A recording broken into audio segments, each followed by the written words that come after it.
kwame nka me ni aba ma poma checheku ya sha ase aka nafia nafua nkron na bronya ba no na enam zari nti unim Osofo Francis Xavier Sosu a member of parliament ma this year wo Medina constituency ye wo nwum bi a ono ankasa abo nwum ye nyina ya pen but owura mood bi mu tumi se na honhon kronkron na fa no na level a wode ni duru ye no enu ni hwade we sisi ye ntonto nwame Ochna bi mesio sene na mi diarewa Ochna bi mesio onyamia ya nu dem inano onimio asana ya obe hey sene na mi swa Ochna bi mesio oh onyame ne mo asana yawo me ya moja to adame na yamno sana nyame ne me woni mi onimi ba ya woni mi onimi ba se asana wasiesie me sana na miswa watna bi mesho oh onyame ne me asana yawo me ya moja to adame na yamno sana nyame ne me wodi mi onimi ba ya wodi mi onimi ba se sana wasiesie me sana na miswa watna bi mesho oh sana na uswa watna bi ubesho oh sana na wodi arewa watna bi mesho Onyamia ya nu na minano Onimio asana ya obe Sana na uswa Wasana bi mesio Oh, could I hear you say Amen Praise him now Amen Oh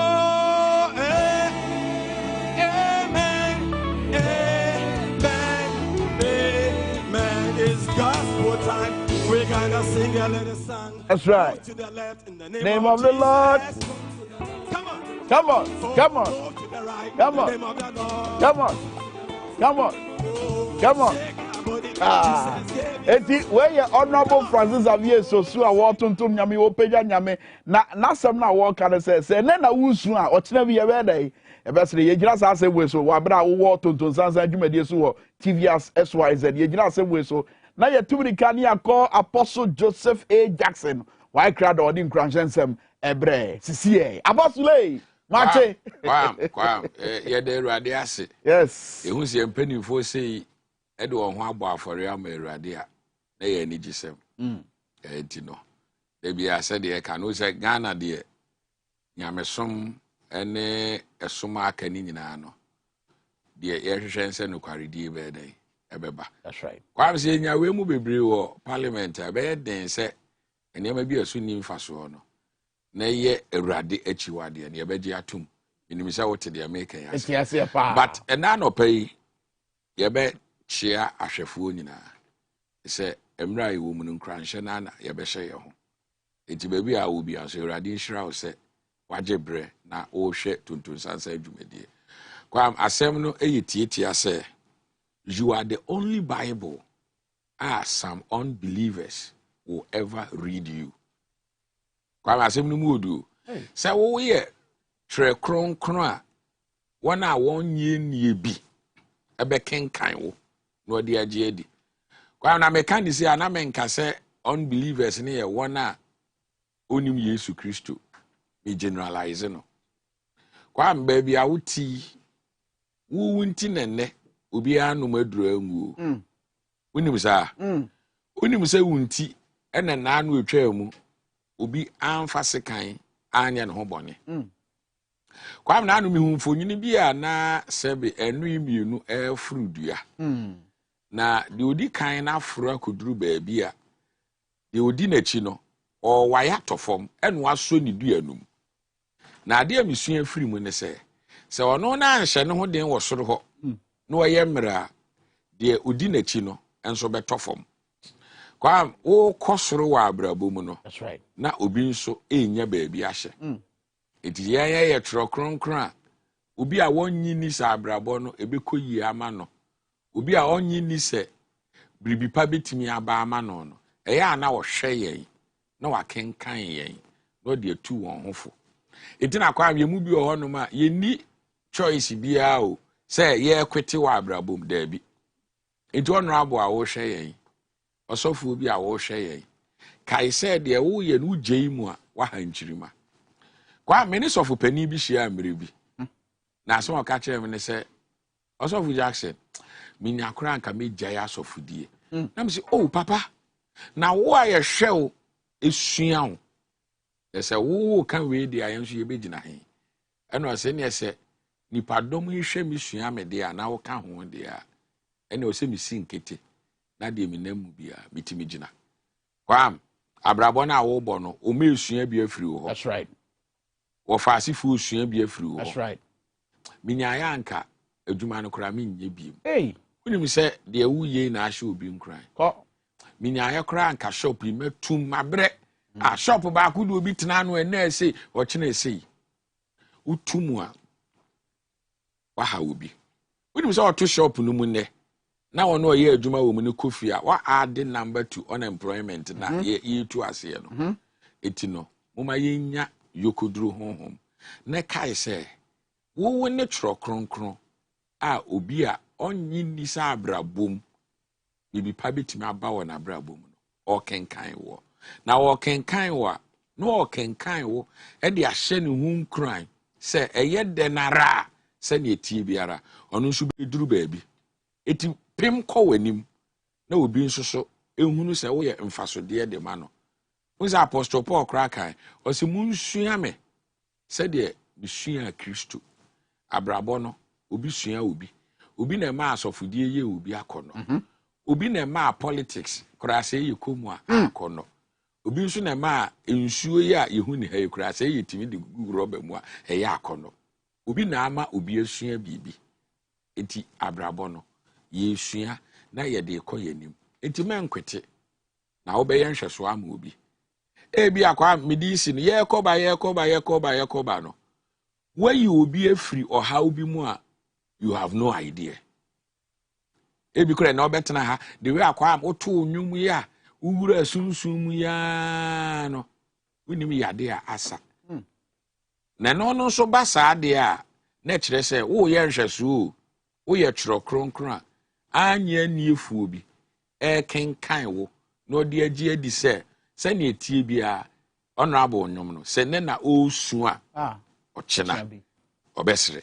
eze na munim se me beka we na mudi nim etum kwa ma me fancy ya aboso ye da say ye be sa to aso fantastic I can have one krona bronya ba so apostle nti the number 13 no asem ye be kan da bi ye be baso apostle Joseph A Jackson and a day in Cranshansem ebre wo tonton sansan dwumadie so kai say me Prince Kwame Nka me no nua ba ma poma chechekuni ye di dwumadie ho achia me na kai say wadwenche no susu ye de memfa nka me to nka anopai titiriu e won nsam no dodo na ye ba be di wo nkomo no WhatsApp line no ye display on screen so na Facebook wo Facebook TVXYZ Ghana woti enka e wo TVXYZ Ghana e wo Instagram so na Facebook ye di nkomo e wo Twitter so wo TVXYZ Ghana ma mo hwe YouTube so no e XYZ broadcasting kai se dani da nyina ye ba mfrɛ mama ye de adwumadie ne dodo na na ye de bra mo nti se wubetimi edi ye ti da bia ne abon ka ye se ya ba mfrɛ mamu a mesrɛ keza no fa team subscribe button no so se de be ya wo ba ba ka abusuakuo no ho na da bia ye nante a wo ne ya de anante abom ye tie Ghana nsem bebre esi ye di kai ekom e de Ghana for dodo na nanso ye mampanyin ne na pamfo wo mo de wo asase atu anama wo mo se o ma sase o ne Airbus for any Boeing for edi nkomo enche bia no yo mo the new presidential jet ebebe o mayimu na nanu ebeye asem kese e wo Ghana mrase bedwafie twuma mentwe pa Samuel Okudje to Ablanko a wo ye member of parliament ma this year what Northern constituency what the nyenti a Ghana for empne emasa de ne tudwa Dominic Nitiwu a wo ye defense minister enso be kire nyenti a chinchina e wo se aban anase mampanyin na nado danko akufo ado aban edi animu no mo koto eye presidential jet ye say omo koswa omo say se mo koswa na mo tata aban na mo si aban kwan a dominity will kasa mu no say asa de mu tua aban Ghana aban home na Ghana for na comedy wo no enye home bi na mu tua wo mo Ghana for na magye to bebre afiri wo mo ho na ebesi na yehu so mfasodie no enye wo mo home na mu tua hwade bi wo daily graphic man no pay san komo no yebedi na no pay o man tenase a presidential jet komo no yebedi Honorable Timothy Awontrem Atabwade were a former member of parliament obebefia your PNC the Pekuku Dambia or also Baba say or also Baba Bebuan command. But her daily graphic front page was a fighting COVID-19 scare. Ghana not ready to open borders. Akufo-Addo declares. Nana-Addo Dankwa Akufo-Addo wabra yeko jaso mamin kaneti ye. Nana-Addo Dankwa Akufo-Addo. Wano na ye chairperson another chairman Emma ECOWAS. Eye ebibirem ha atoye ekuo kese no amama hodo ekuo kese no ECOWAS. Ye man panyi Nana-Addo Dankwa Akufo-Addo. Wano na ye chairperson titire ni. Na as chairperson ye na anu ya na ECOWAS ede betu dwa say omo ba betu anamon omo dwendwe ho omo ba be si ginaye bi na ginaye na omo ba be sie no ebeboa ama enche bia no borders ahodo no ye bebie won guy say na no omo fra mantem titiro omo ben borders na ya tutum no omo ye kire eti ntesu kokko kire aban kire aho kire to ayato borders mo ede bro won kai eti se ECOWAS akwadwendwen asem bi say hu a ede na aba COVID-19 ede pa na aba wo Ghana ha say ya ehu a ebra adwene ne ntiase so a yesi ye borders ne yemie eho nsem wabra ye kwa yanim ye de ni nyina bebrem basabre ye dan ye ho na eja no se de yesi aso dadaada no ye de jaso ebre ma mo hwe Facebook no mesraw enne jaso no ene na dwumadie no monche mane nso obi aso fi se ene South pa na Ghana for penny4 e wo se mu bie ma so na motie ye be se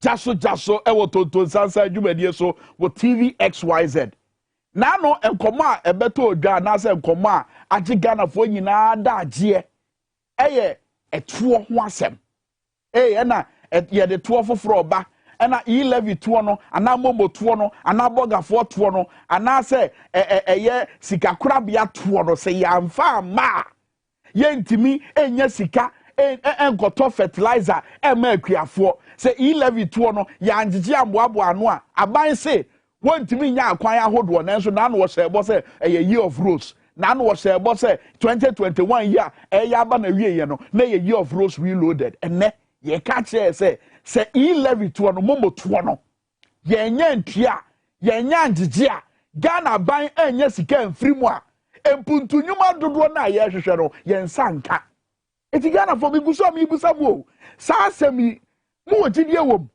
sa aban etwa no ho aban a wode yade kodie wo coronavirus for baaye aban a na no energy sector levy no owo opposition na wo kaseti a wo ba aban mu ene sa energy sector levy energy sector toyi wo be bie matrem aban mu na emra ye ka say aban da na ka say edura ye ngi sa toori bie no sa mra no watwemu no owo gidie wo sa aban ni mu wabra wagigi sa sika we nyina wo gidie wo sa aban ni mu wabra wagina wudi mu ababosia na enne na no ne ye ka free Kwame Nkrumah penso besi Mahama penso na ne na 120 billion enne wa maso free 120 billion edia 220 billion beka ho enne ye ka ye nenam 305 billion Ghana cedis sa sika we nyina de pa ne ye de aye ede pa na obetui do nsa atene so akere so aka se ye nti Ghana banya yade eti se wo de to foforo ebeto ye so dia ene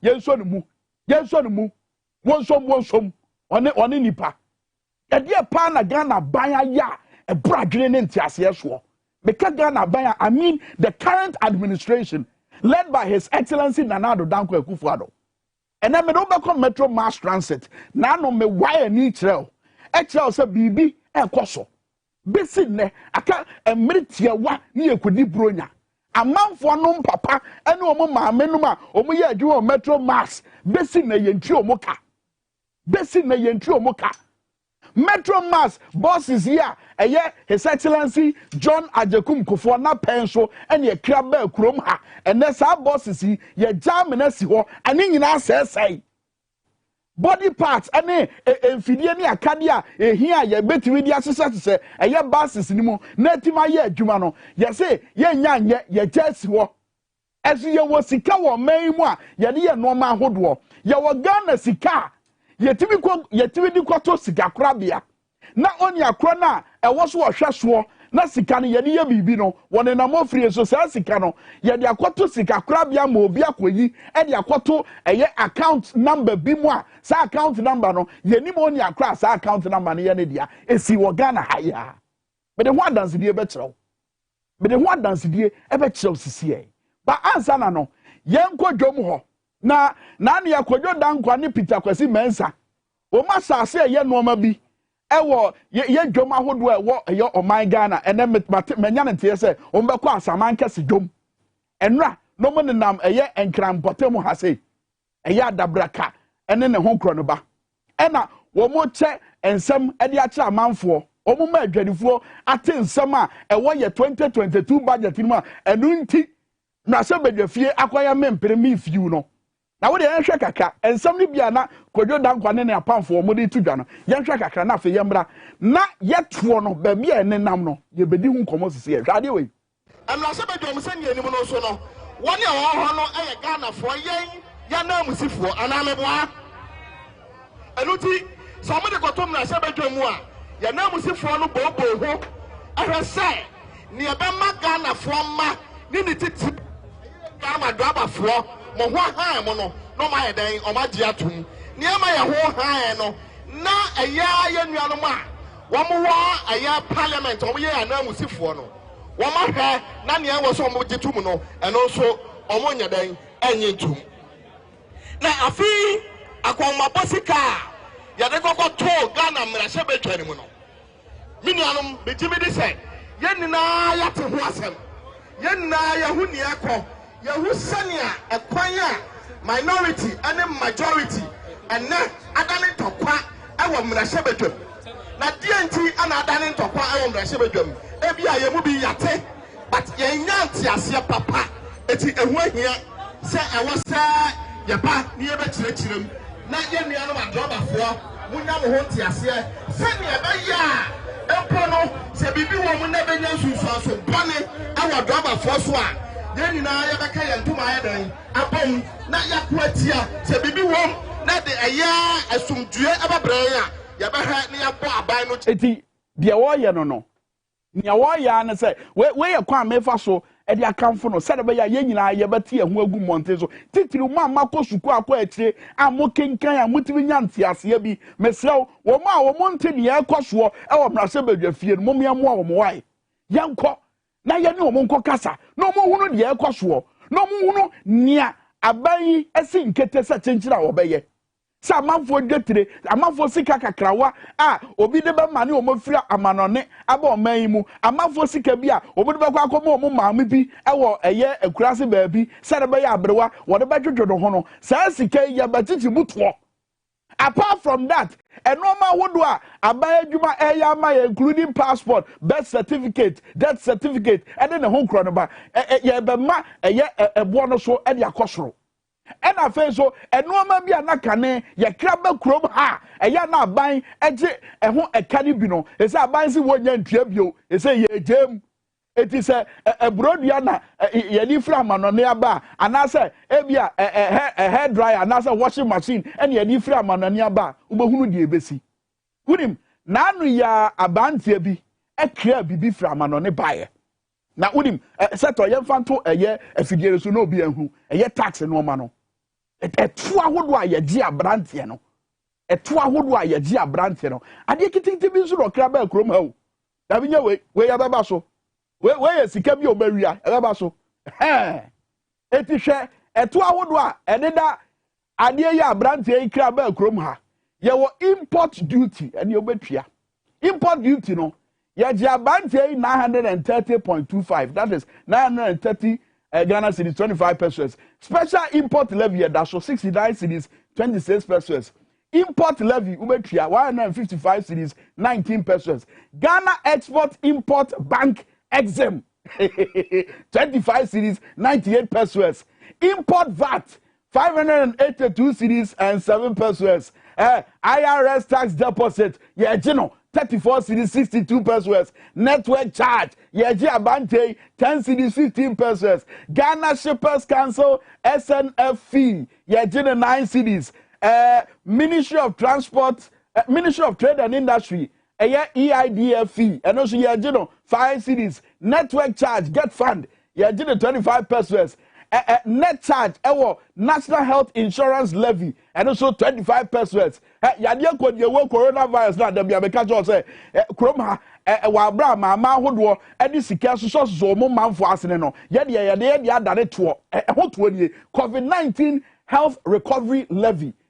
Sika Yajino, 43 Ghana cedis, 92 pesos. Network charge, COVID-19 Health Recovery Levy. Yeah, the 9 pesos are paid so. ECOWAS levy, down hold on, 17 cedis 32 pesos. African Union import levy, 6 cedis 93 pesos. Import NHIL, 109 cedis 82 pesos. Net charge on VAT, 1 cedis 33 pesos. After get fund levy, 109 cedis 82 pesos. 80, ne crack. Ukani in Aboba, ye abraje 2,111.2. 2,111.2. And ye brandy 2,000. Yawa African Union, yawa ECOWAS, yawa COVID-19 to 82 when you know a brandy wabra wakra de ediabo mayimu. Apart from nya obese triaka sadia you wakika to one and one no man in Aboma, ready war ye geno.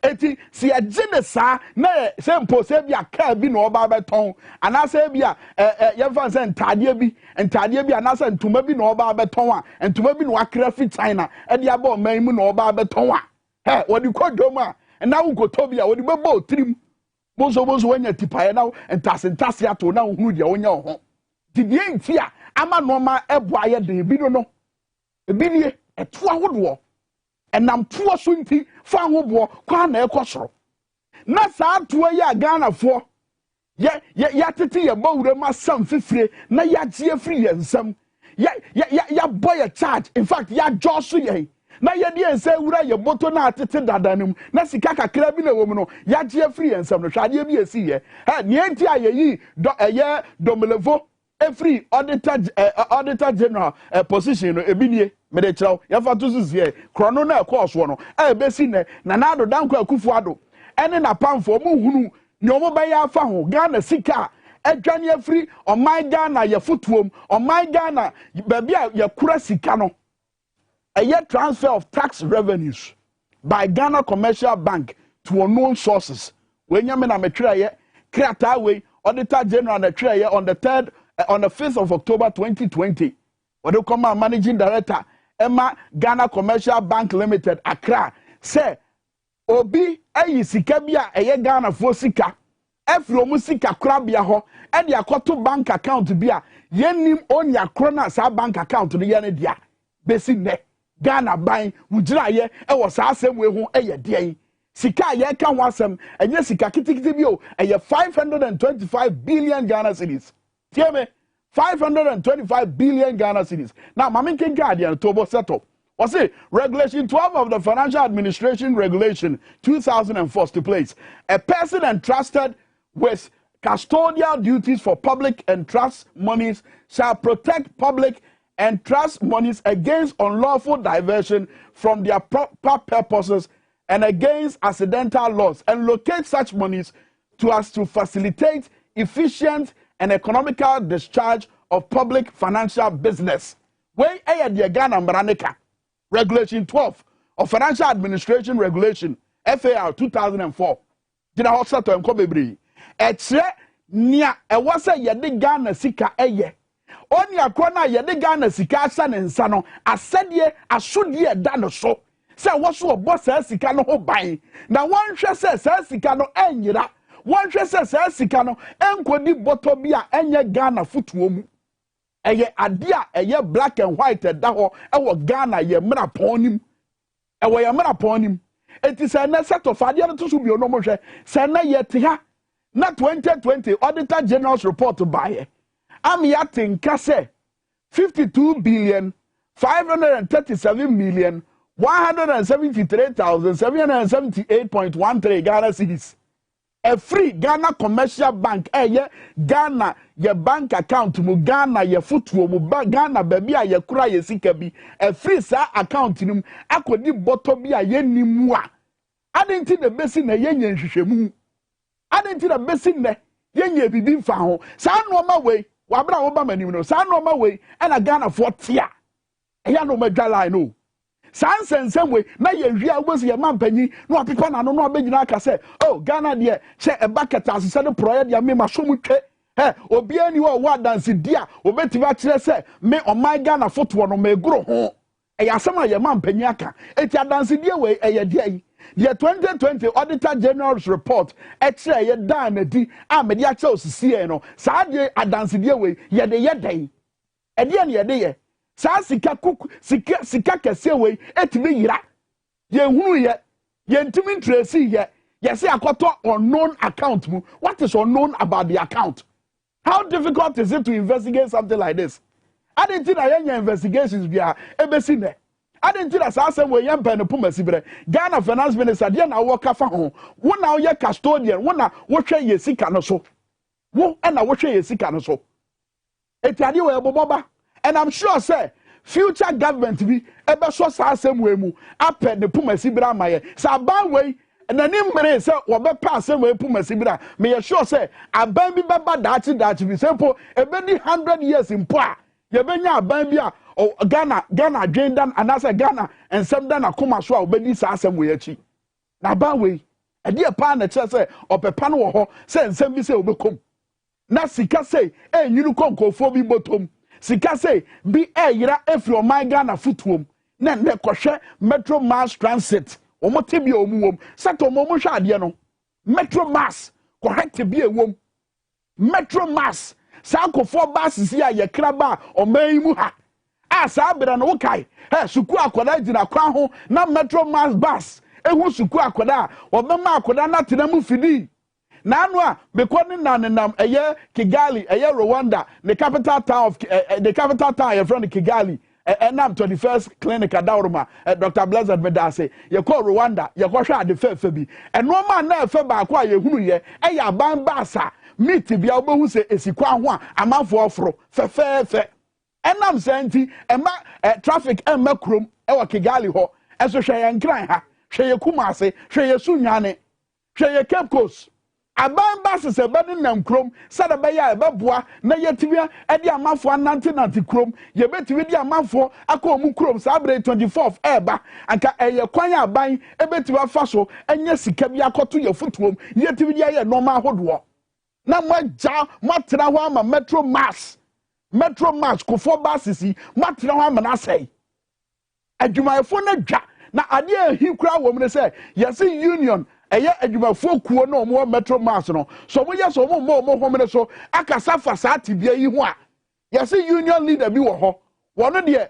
wasi gina ya kentini bi se wono no wo makwan e ma adwumafo no enka omoboso asem enche Ghana mpanifo ena amanfo asem omodi ato so union leader ene se wonne Ghana mpanifo eda kete ba akoso eti wo de wa bayesi akwan ena wo makwan Emma adwumayefo no entinta sukokọ nkyira abai na adwumayefo no se de ni bresi aba no bibia ni webetiman a stop omo mezi ye videos ye bayi etimo hwa buses look at the buses hey John Evans Atamils buy diva Tivo time no air transport minister buses foforo obo de beka ho rebranding omo ye ne ho nkro ba sa buses ni nyina na asai 120 buses and one cry has no. Nina say Manaka 4. 120 buses, metro mass transit buses, and what and cry hard and cry one some make no 120 buses no. Nina say Amanaka 4. Ade and you Ghana Japadi. Now metro mass at my phone car assembly and that may come what. What was one of the reasons here Motuaba and my MPP and they say no mo dwen say MPP aban ne ba enam say eye John Ajakum Kofo apenso and a basis ba yeri no mo dwen say MPP aban ne ba obeba be hye adwuma ni mu kena apagya adwuma no amna be ye kra be hwe ene MPP aban na wo so na nado danko akufo adokofo na ankasa ba no ye Attorney General Minister for Justice ewo Kofo administration. In fact, was also a foreign affairs minister da ewo Kofo administration. Kofo memwo no hunu ye ebra Kofo kra basisi ebe krom ha na nado danko akufo ado ehunu ye wonim hu bi wotina cabinet meeting omu bobo ho wonim basisi ho mfaso ene wo ye mampanyi ema Ghana we are president of the Republic of Ghana under your administration. Kofo legacy awujina so any year campaign ema Ghana for tomorrow and the Kofo legacy and wamana jijasa no. Eti His Excellency John Ajakum Kufo papa sa wo hwe tonton sansan na wo tie mi wo jaso a wo legacy do ba kuni o ba kuni e na wo ankasa wo yamu ba hwe de waye no wo legacy ade anka Ghana for bi de be kai wo no ene hwe de wo ankasa wo yam ba waye no wo jam ne we e kanesi de no bases ne sisi wo no na adwumayefo no esam ho saa wo munim de wo ye akatua ye friend akatua so a ye fa mo e kom de wo mo akad ne fo ankro ye kodi buronya obi papa for many months ye ntua ne ka ede na oye ede na okoye eh father one father no kopem dan na moja pram no ansa na wano moja no one father no enkopem dan ansa na wanya bibi kakra kɔ ne yam ede bone pa na metro mass adwumayefo ede aye Ghana ban titiriw MPP aban ya wo munya tidie wo mumu wo de asanya bibi akra mpo a Kofo legacy John Ajakum Kofo ne legacy ejina His Excellency John Ajakum Kofo. This is not the time ube place and be a statesman media me fa me ho enhye aban nsemu media se bibi sikra bi jama eye mofrey na o madi ho dwuma me wogidie wo mumu wo no ma ye de be kai wo no e na o ma be inherit o ma be gi a o mo say no eti John Ajakum Kofo kasa why John Ajakum Kofo kasa na why ye din ache eno ma bebre akoso wo man mu why ye din ache wo party no na emu cheba no wo MPP no emu cheba ye wo nkofo bi a wo mo de wo nim so mo aban mu ene ye wo nkofo bi o mo MPP mu a wo mo sa so opposition ye wo opposition in government. John Ajakum Kofo kasa why Ghana nti kasa Ghana dat nti kasa wo de anya bia wo de metro mass o bases ya wo kra ya na wo di tu ho asafo hene sa bere no ene wo bases ne tibia na ye de akire wo no bases ni na sai enko emma ejira faako parts wo se yeto ni esiesie bases no ye se ye nya bi nto ye se ye kra de ye nya nto adwumayefo ya na na wonam wadwuma nti wo munya adwuma no se wo munyina wo munya sika efize ye nti o muka Oma be ye hiafo oma be ye mobododo John Ajakum Kofo kasa no ye din ache. Forget about the fact say MPP abai na woso now you a statesman why your mampani pen wonim said ya memwo sitie wonim said ye timamufo omo expectations esitie say timamufo enyo mapani a wonim ni nsunzu aso etimi ba eti John Ajakum Kofo kasa no ye din ache. Ebiane se former president John Dramani Mahama na kuma daso o my Ghana mu nti wo se hwe enoma ye o my Ghana te se mo ene noma Ghana fo ankasa tete o bobawre emu eye no sa noma no ye betime gina so ama sika bakrom ha na anu ya no ka asase wo de hwe we sisi government must step in because it's not about growing the rice, it's about providing the processing facility to move the rice from the farm to the market. I mean, nobody goes and buys paddy rice to cook and eat. You know, they want the rice, you know, prepared so that they can just put it in the pot and cook it. And so between the farmers and the market, there must be enough processing capacity. And so in our time, we try to push processing. The Brazilian company that set up the mill in Volta region. We encouraged them. They came as investors. We made them, invest. And so the Avnash, rice mill plant in Nyankwala, the Avnash family came here, and I told them that, look, we want to recapture, rice production, so set up a rice milling plant for us. And they did. That rice milling plant is there. It's a first-class rice mill.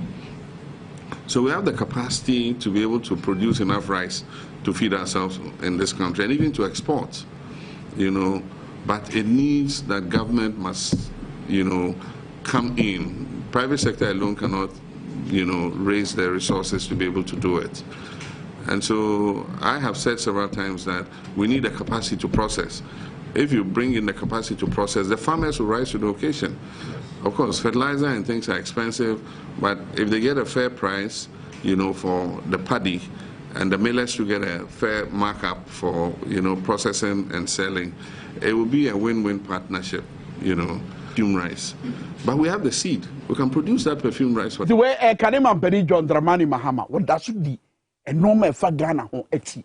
I mean, forget about the fact that 2020 was Jinaye, say Franka Tunima, MPP Amanyukuno. Wakas udi yeti de kasado wakasa wase ni nyina mu no aban betima yesei wakasa no akire kwanya aban betima faso na empuntu ayede aba we no wakasa fa emo a yedua e wo man Ghana ene the fact say enya nkran na betima ye amena ye na kesiem se de be mfasodie beba ma man Ghana sa ban e de ne ho jim na woni ankran ka bom a ebetiba boa ama yankasa ye di emu a ye dua e wo kroma na sika na ka kroma yankasa ye betiba dua a manufacture mo anasa ye betiba dua e de mo agu bottom to the sense ye bet amanfo ebetiba kra emu afi o man Ghana na wonam USA anasa wonam ye fa say New York na wonam London na wokọ eye supermarket we now go hu rice say bia a confra rice anasa vletoji rice and I say a dubiase rice made in Ghana. When in the home,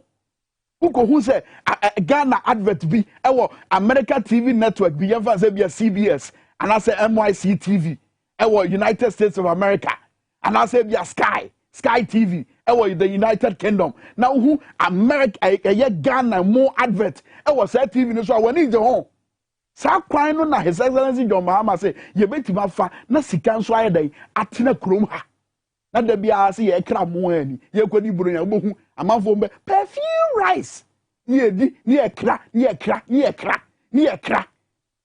enso adwene ma amanfo tirimo enya no na hia omo de hia omo aban mu sa bre eye kwan a ye be fa so a ye be live comfortable life ebe si ne private jet no fa to so ebe si ne we enraf enfonyi we obi na dom Ghana fo na otwaye e Kotoka International Airport ye bu so we ne private jet na ya motai han e di akoni aba no ye bu sa private jet na ya motai han e di akoni aba no anu nie we anu nie ana say we ne adu plane na mo ne empedifo na kokasa dada mo se mo ba beton we na mo de ba be presidential jet na Ghana fo bisa you gina hen we any sa private jet na wunim what who jet we pay His Excellency Danado Danko Akufo-Addo jet we wunim who bibi what who pay and now amanfo hunu wo Kotoka International Airport o say enenia samoloku jet to black kwata kan wasem no ene ne se pa sa private jet na don hwere ba ku bia no ye say Ghana ban etua 15,000 pounds na ode 90 wiem eno na ye say enu nti His Excellency Danado Danko Akufo-Addo say dey wotimi dware wom. Because now Dominic Niti will say the current presidential jet, apart from the fact that apart from the fact that apart from the fact that Ghana Air Force, and I say Ghana Armed Forces Air Force, logbook apart from those things, was say president when you baby in Gade. It's a man for a Suzuka say, and now say man penny per baby Gadintina or high private jet, and not or don't for me the card you and or the torso. He said, then I'm about for the video. So Ghana buying, and then I walk out fast as we home. Ghana for person Munya, national security, and some Namako Bata today. I couldn't tell women, Mumu, I couldn't Ghana for. Ghana for deserve the truth. The people of Ghana need to know the truth. They want to know it now. And I'm also, and I'm more Bemu. Omo na farm adwuma, yen Ghana for the farm adwuma. Na ya farm adwuma na ene mo de anim twitwi fam.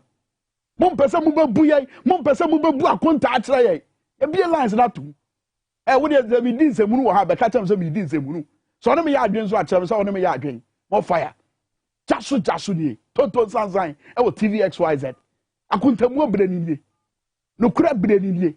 When mra e wo se gina se Ghana for na ye kasafa e normal e kwaso wo ye mamu without fear or favor. It does not matter which political party you belong to. Say NDC na wa ba mu ne. Na me da so wo TV so a nyame ye be kwaso aye. Kopem se Ghana be ye. Hello morning. Kwa me no de o ka kura nya kase de ya ye ni mu de ye ni mu. Tuma mo ye no o ma mu se nya ketua.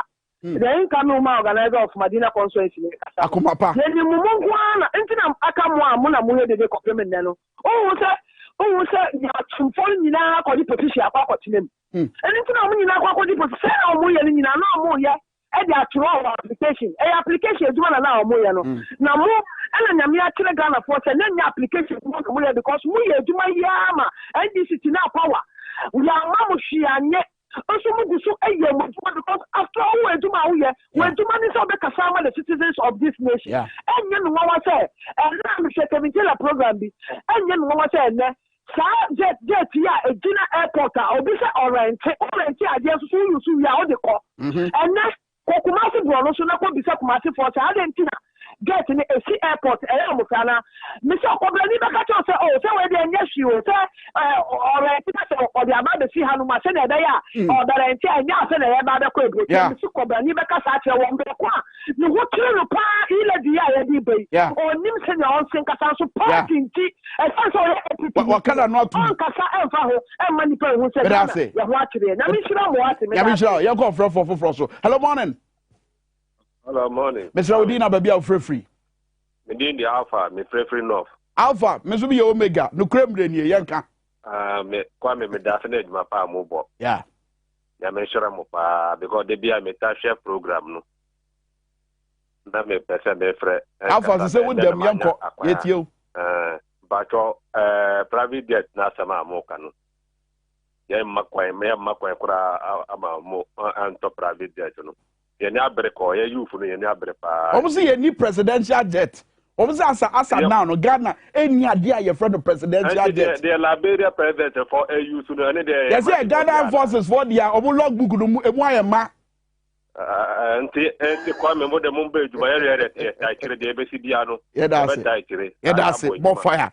Yen kasa ye tiri wonya say yi boni ne be yi. Hello morning. Yeah, Tvxyz. Fantastic. Good evening baby I'm free. Good. My one next why? Yentio. The traffic Kronoma Franco. Kronoma Franco so mazi melcro. Where the medium? We need to say. Private jet now. Your friend Isaac. Hey Isaac. Yeah, my lawyer, me private jet now me live no. I got entity for Nankasa party and for an almost a day high Ghana for Ghana me no. It's ah. If you have public to cow my jago be beginning you know. Almost I'm asking for private jet na sama or my penny a bra hospital and penny for correct. And my come after to a monk or woman from me that and another unit has been doing now. That's it. That's a power. That's a power. Now, journalists, so we take that.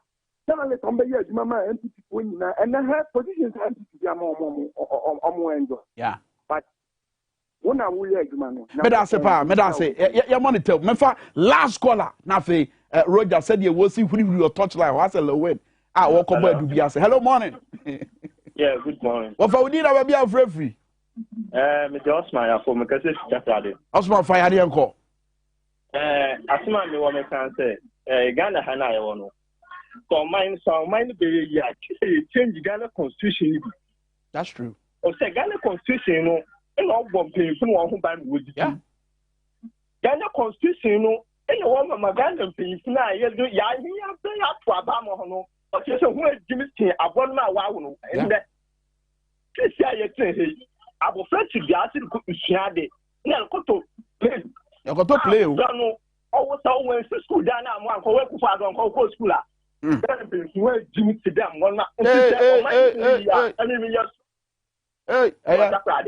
me da say bedwam kasa nti ade aso yakoma wai mesremo a menim say bufu ho a wo kire ho amafo adwalai look the way na amafo rest na nado danko akufo adomu ene Ghana for dodo na nsensi from no wo de dako ye free sa wo office woro wo Jubilee House na said that CSA who say obi a woni bie na kwatra Ghana street so na tie nsam wa better house wo de dako si free sa car nim e condition car nim na nam fom shada fa krom ubo hu akwan dodo asese ubo hu said ye kom esi di Ghana for na wakogina mrase bedwafie nkomu nyina ntintiri fifire samo wasa ase suit and when me tie no pampe and a chinchina yento adu play mampanyi hi adu play then 2025 and ya kufu adu never tira play nim the yento play no say ya kufu adu never tira ma mampanyi obeba baby a wobe adu play obetirem and ya dia akoni aba e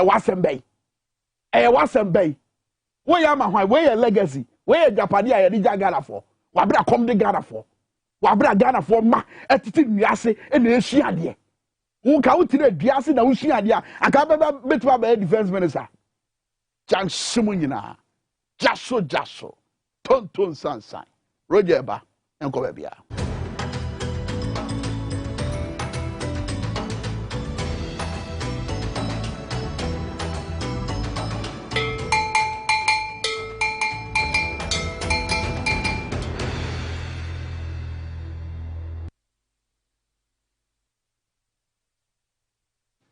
Anano person mraso say agure we say yabo no to sansan so yeri nsem nyina several na oni me say blasters ye bako cup of nation na uru mo macho be fia peleforo pe akasa refa blaster jumedi amu edin hu na fe say na football ne sitie ono mo akasa refa Ghana Premier League match day 8 and also nra games no do na ekose de hu sem e ba man league no so ano say hyase ne nyina se be uru mu na fe yere hu sensem pe de be kwam no ni so ansem no do so oni say Jordan Ayew ehye go edima team e fe Crystal Palace and afi Abrantia ye for say Sergio Aguero ono so anya retire from football na afi other news out from Mamanoni ye the Bromidin edi Roger Imano ubetimi afremi the sports monarch ye shall say from a majority chief rep as ono ayo penia ye for honorable Anodon pre wono na uremu ewo nsama Nigeria na wono MP ewo Potemo ana wakase kakra edi afa Ghana sisi ambobo ye na Africa Cup of Nation ye di akokopiem na afi sira nema sitie ni nyina mu no wakasa edi afa ye sports especially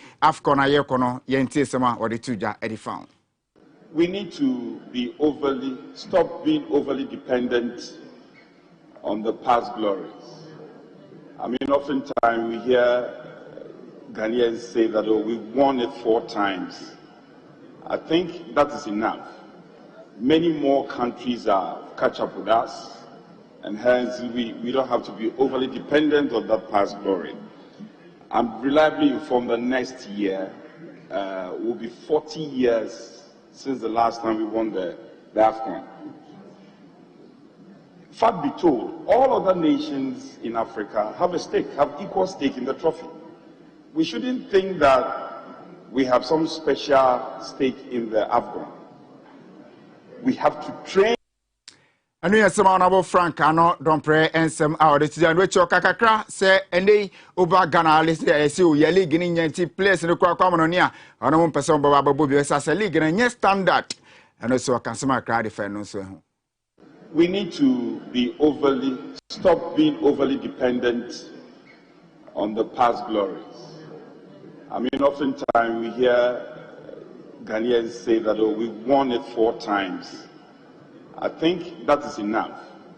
Many more countries catch up with us. Anu yesema Honorable Frank ano don't pray ensem awde tuja yanko wremu ewo pene fene Haruna Idris ono se ukọ eye masebe jefia minority ono ana ye leader ono ana team fene Stephens Division 1 club ewo Tamale eye ni de ono so akase akrase nei oba the Blasters of Ghana be catch them for the first as a technical team no ewo form te omanya se mo ebe bifuna up serebe ya Ghana ewremu ewo Cup of Nation mu a nema ebe koyi de man a team. The political leadership, the president and you and us will provide it. But your technical bench is not good and strong enough. You must work on the technical bench. And the use of old Black Stars players don't appreciate it, Mr. Speaker. There are many experienced Black Stars players who want to play a role in supporting your technical bench to be successful. Regardless of where they come from or who they are, seek to engage them to be able to support your technical bench. And Mr. Speaker, he knows what I'm talking about. There's been instances where they need to make critical changes. Even the supporting public will know that no, you have to change your format. But Honorable Arena Idris seven no koso edi to just say oba Ghana say league no or say branding now form or say ye rebrand and rechi and our sanse dia to just say ujire say league no was say ye na fe kraba hwe say be abedu baby no ye betimi dia to a foreign leagues no so branding in the United Kingdom, they have branded football very well. So for them, when you are entering Downing Street 10, football is Great Britain. Innovation is Great Britain. Ghana. Every Ghanaian this weekend, Mr. Speaker, is interested in the Chelsea Man U scores. Not Midiami versus RTU versus House of Oak or versus Kotoko, Mr. Speaker. Growing up, we all enjoyed hearing Ukuma Pima Apimbeba. It is lost in our vocabulary. The pride with which we supported local football, particularly when you heard, and then secondary show boys. How come that today, every Ghanaian at the weekend is interested in English Premier and then La Liga and probably what goes on in France, but not interested in what goes in Ghana?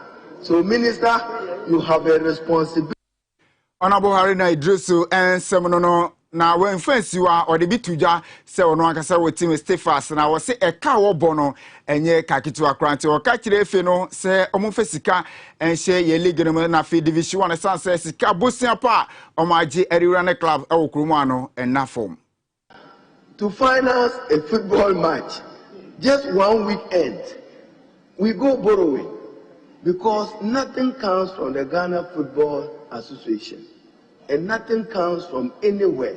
So how are you seeking to make football attractive? Because we can have to transport at least 14 to 18 players to travel. You have to feed them, you have to pay their allowances, you have to pay their monthly stipends. How many can afford to do that? Our only hope is that, Mr. Speaker, when you do spend and you are lucky for one major sale, you would have recovered your 10, 20 years loss in.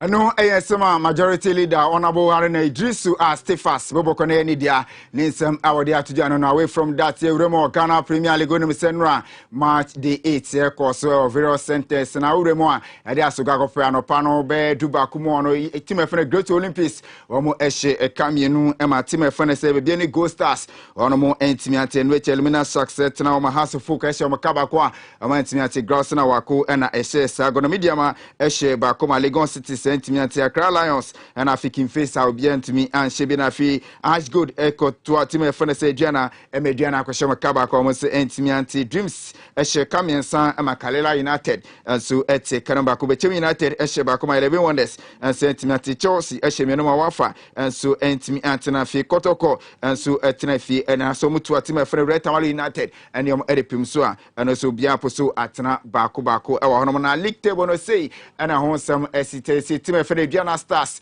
one more and Ababeda to Pasisomo Equita 16 points.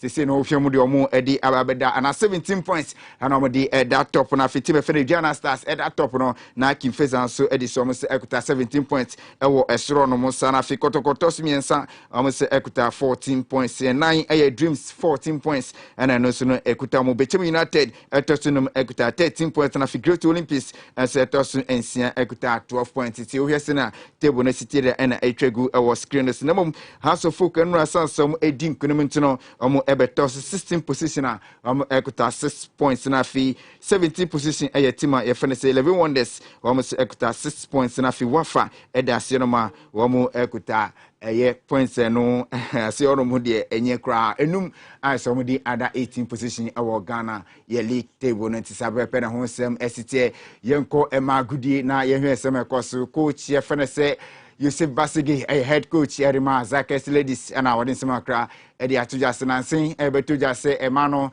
CAF Champions League course mom could be second or see onomo eko jubede national na enyadia na sikabia edas sebia yebekasu sena Champions League bi winia ebia $1 million bi edas no da bi ose omo de ne de onomo koe no na price money bia enna so tom could be second kra no nyadia onomo enye sikabia onomo nso edi ebaye ntie ho ensem no na emane league no so eno so etoaso na ochewi atse no so enye asem kitwa kra na ohye sena fixtures no ho some SCT Padia, Nesano, our Shiepa. Now here's in SCT na Team FNS Tender Queen FC, or no final film on Team FNS Soccer Intellectuals, and so and a day Pimiso and Watching so a Team FNS Belly Ladies and so any Team FNS Army Ladies. And so everything so Eddie Pimisan Sea Lions and so to the Fit Ladies Boazakes Ladies or many ladies strikers so born afi Tima FNS Immigration Ladies almost any police ladies ebetimi Eddie Awidas no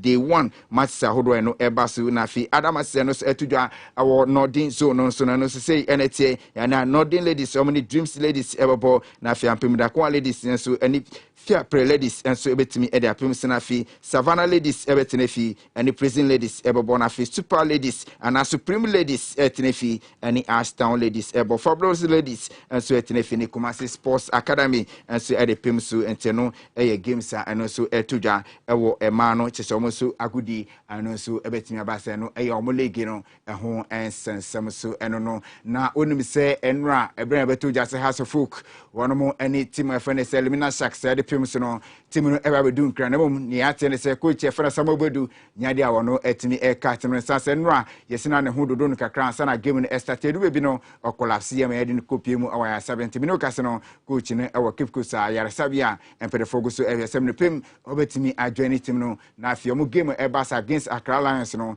nema ebetimi akosie enti coach Samobedu wono se ne ho ensensem so eno no yenko amonone na afia ho ensem ekoso dia na onim se nra ena ensem ebetudwa se clubs a omo ewo Europe ede betudwa so ohwe Cup of Nation Crampon Basna, Nyadi Onomo Ejipenia, na place Nudona no, Ababi Jirem, Ababi Sakan, Ediamomo, and I'm so a man, Semin Crabbe to Jano, now Peniano, Barcelona, Team FNS PSG, Club Nakasono, Nidiano, one NA President, one Edomano, and Omodis Semin Ebetujana, Semino, a Camere say a yard richly, and Ra, and Ebetuja, a calf from Penifons, Ediomano, Betuma Papa, Yafene Patrice Muchimpi, one Naka Nanu, Etumi say, a Panasadia, Nase, and Share and Tree, Tewase clubs in Japan, na fi omo Japan na place na ba be jiremu na Cup of Nation omo e ba be jiremu e be si akansi bi na ni nyina no empenefo dia tuja say about 17% players are omo FA bibirimu so omo nyina esi akan awo Europe enti kobane say omo ka say European clubs na empene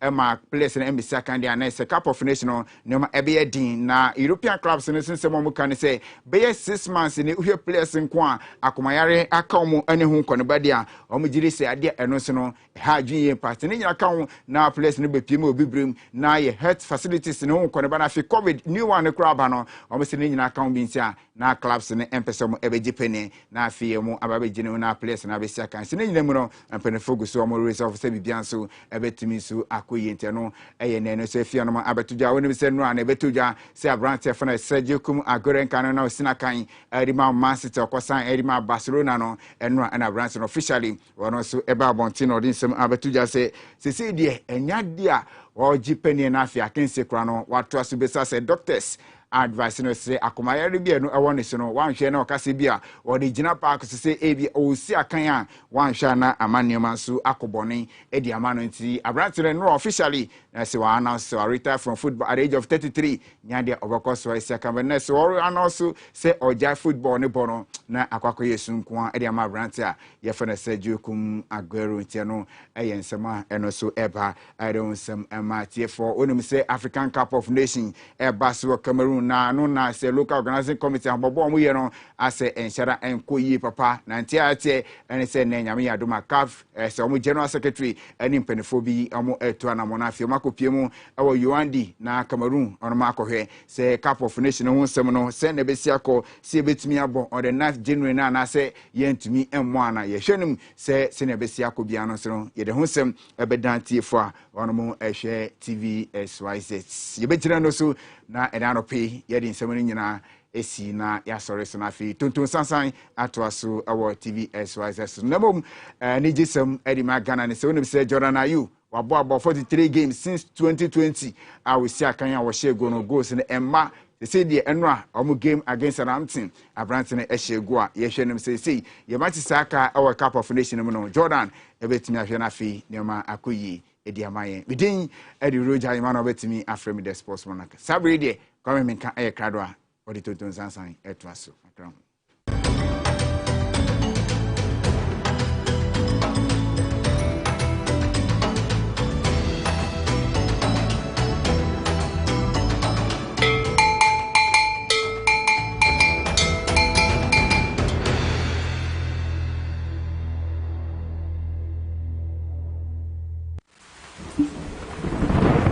Peace of mind is very essential in your journey to success.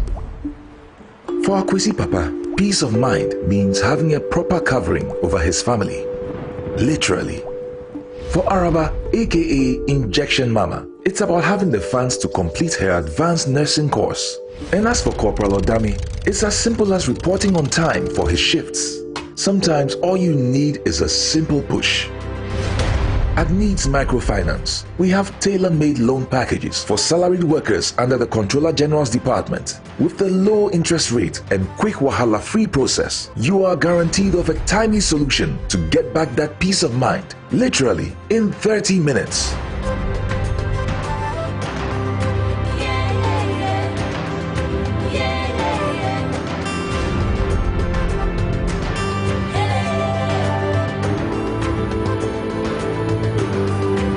Microfinance, growing with you.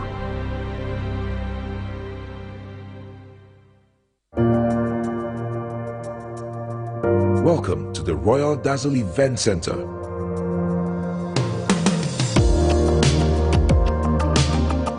With a lush and well-maintained lawn and garden, you are assured of the best serene and comfortable atmosphere to organize all your family and social events.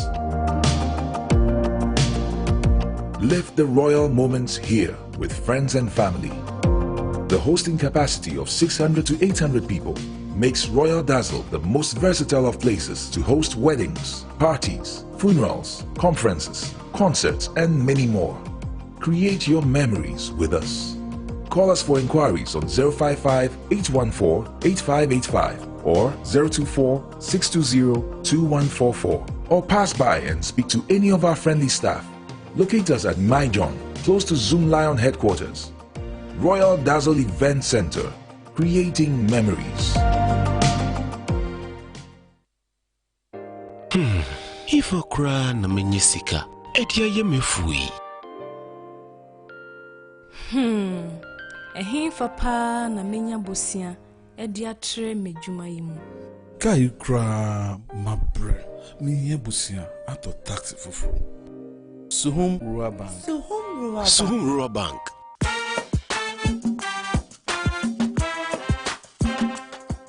Yema mwakwa baba Suhum Rural Bank. Ya wonhyehyɛ ahodoɔ bi te sɛ dwadifo abosia, akuokuo bosia, susu account, ɛne daso wɔ hɔ savings account, mebada chain savings account, ɛne deɛ keka ho. Suhum Rural Bank was 034229186. Na wɔn nso wetumi aka sɛ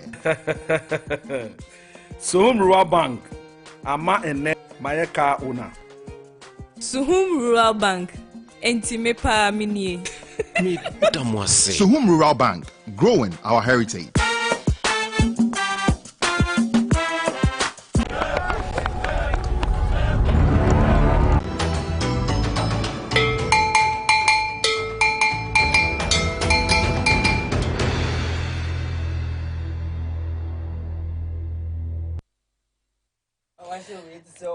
Busuafo ya sans what's na say bia ma mu nyina kwa abada se muguswa ya mo hwe ya no pay e wo Tvxyz to sansa dwumade ne de dam braso symphony kese ye de dam ebe so a ya na ensem ahodo apiepie de obon kratebo e na ya ne de ho asem ye de dam mo ensem apiepie na ya boabo bia no Tvxyz ha de aboabo no Power FM de aboabo no e wo efiduem ha ene ne efri ama abonten enso e be keke nyina bom semu a afidi se wo wotie no ne de ho de aba bedam na no pay ya tena se yen kai wo se o pesa obeyi obi a eba camera handling na wo behunu se de si ye no eba video editing audio editing ana so kwa eba production se eye documentary ni ade wo ye bie ana wo se de si ye ne fa ana radio adwuma TV adwuma and also pesa wo ye bie aya media and professional institute near for the mount e ho de a school bia na ntetie bia we junior high school we senior high school ananso mpo suapon wakwawie na nso so pese obeye TV o passion wo mu akaso be policy o kakra na watumi ada no adi a ho behia se obekọ na wo mo ahwe wo na ade ba ko omi se ukọje ntiti ewia internship de akwanya wo green great commission TV wo betwe internship no wo sanso so na radio SM online wo afa mo ni radio stations ahodo TV stations ahodo so di nkita ho ti ba bia ekwan be da bia no na ye pia wa hyewa mo akwakoye internship koye na otie yi a wadwuma enyamu a eno no ene I am media and professional institute in Kasa 0245 001574 and 0500200033 offer omo na chese womo ene edi sa enkomo no na 21st clinic in Suguso boy en kaye se ene yi ohaw biara ye woni padua ni mo efri ye trisikosi enase entena fie emo ha no yeje Eva unko wo bronye ba so nya hoden edidi ye kwa wo ko bi ye ba wo bebe enkrofo kutwi so wo su di ache bi ukotwi bi na aboa papa nti na ye kamfo 21st clinic ama se ade bia ye how bia hintani padua ne ba bia de ho ne ye be koni akwako ye free ho mo ye sciatica expert nti to ase ne ona muro mo no a ya na twetwen wo tutu wo na ma ontumi enye ho hwe no wo de ko ha wo mbehwe eyi ama hwa overseas junction afa radio ho na be ho wo matira kwan ananso would wani echen kranya dome market honomo heavy do building no emu the top honomo na be one nicely gone branch ni kese pa ho be American House ko ho na wo mo ehwe 02 0540311311 0540311311 ananso wo takrade akwa wo mbehwe so nwane wanchi brekum Secretary Aboso in our branches no ebi ewo ho Ghana's Christian University College say admissions go so entibra na yemfa wonhyem bi accounting course or marketing or health information management nursing hospitality management ICT and the account human resource now or journalism so or be na film acting production any baby ya eka ho na oye regular courses weekend courses sandwich courses online courses ne doso enti baby a wo hwa ubetumi ahye ho ama na yeye na kwanya wo ho bra adenta amarhia ho na school no wo campus na nkasa main campus no ho ne wo enti uba no abepeke forms na akoganacu.com wo internet ne so abetumi apply ho for 0204069583 and 0576533307 Ghana Christian University College say advancing excellence in transformational leadership and yakwaji nsase pa na ye obstacle real estate for na ye kwa kwaji sansase no wom na de nsase papa ne boafo ne da yi ewon kran edi amawo baby wa be kwa kwotena de na so ensuo tope na yi ru abusua nyina na ne nyina sese baby ho ya from pa nti ateche ya betete ansa no adu fie nya asem ketwa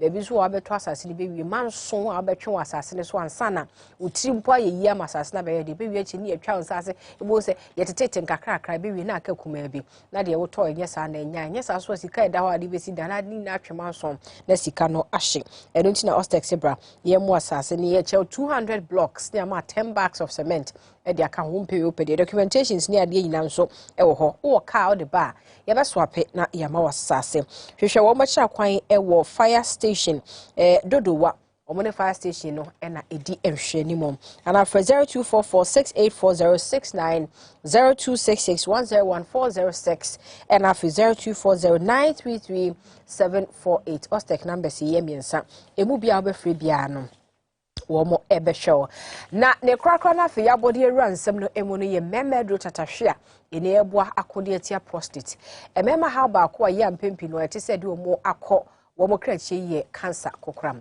na womo kokram no mpempi no ya na ye de to womo ntohwe ne se womo be ma na se ho no prostate ne ho no ho na ya na sa problem no ewo pa chimato bi ba hope afi ye ho hwe nyi yesi antumi anso anu amawo a ese wudidi e de kọ ho ano no nti se be ye no nkoto sa amane ebi mu no ho be hia se obe start afa prostajoy prevention nti eno da kru bia ba ko se wanya o haw ne dada na pese so anu so treatment no eno anopa ba ko anwumre ba ko na se ukọwanim ube here dre ho consultation enti ni ahyehyɛ number yi edi amount 0244727028 and 0244754380 prostajoy eye pa enti numbi se de be ya adwonso ahodo a mema modwonso wiase nyina no emu betumi aye oden wadwonso so efilia fei yenko ensamo ahodo ya de bonkrata na no pay watasitase edi abemo na fesu de aboabo na ofie hanso emfa ehwe menim se enkrofo bi hwe Facebook abrakwame edi wo ho nsem so ebetudwa amafo pi na ehwe o Facebook live Tvxyz Ghana DMBni ehwe live na fe so akusika rescue mission watam ye dwumadia ye die e Facebook na wo de wo sha na wo share said be amafo dodo na ebedi echi wo se yenkoso amo adwumaden sanso na Alex Pencil able to Massachusetts or the United States of America or some boy Juma Kwame ne ama poma chicheku and I feel so ama sopa and so share Sansona ora Rabielo Felix Josiah was so uja den na so jana dere e wo tonton sansa Juma die so no enye easy kra me de manyina ama se mo hwe na kai so man ne tenasia Honorable Timothy Atabuade Awontrem were former member of parliament Busa North constituency wone Mark Ewusi Ako national organizer Emma PNC amanyoko no mbaba wetena se na nsem mienu o man Ghana ba bia ye dru se de komsi de ye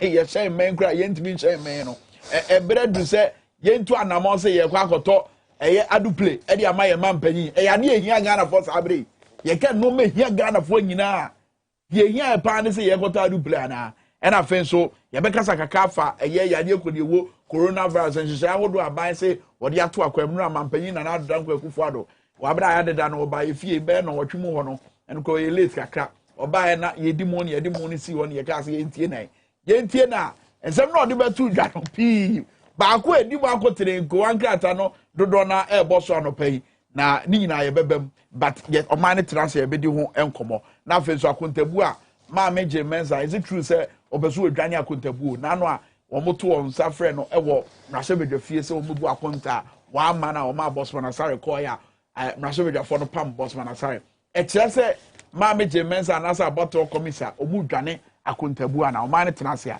ebedi sankomo na ma se won komo hwehwehwem bi so ade bra na kwame won se bronya ba na bronya so ba de ba kwa eta didi pa yenkoko yeah enti anopai ye ne poultry farmers be kasa ne bisa se na no bi ne ete se bird flu aba ene e ho asem te se na nkoko ne bi wodwa so ya yebenya ni abrofo de na na se fie nkoko ne nyina enti yebenya bi ede di bronya no ananso so de na ye hwe animu aka nafu akakra na bre no aso no enti kwa me no ne nkomo no pe na ya ade wodwen wa wote ase se ye wo hie tie krom ye nkoko e wo krom ha ye kra manfo nkoko e de babeton it doesn't make sense se ye de ne yenye ma ne nya attractive se nkofo ani beje ho na ya to kwan nso bebre wo ho ada bia sa nkofo yi a wo mo eye poultry ye tuefo kyerɛkyerɛ sa kwan no na nipa na so die so obehwa me nyina ye di kwan so no ono na wo se ye pɛ no ye chene to woni ye twa ne to ma pa eni ama ye twa ne to ma de eni je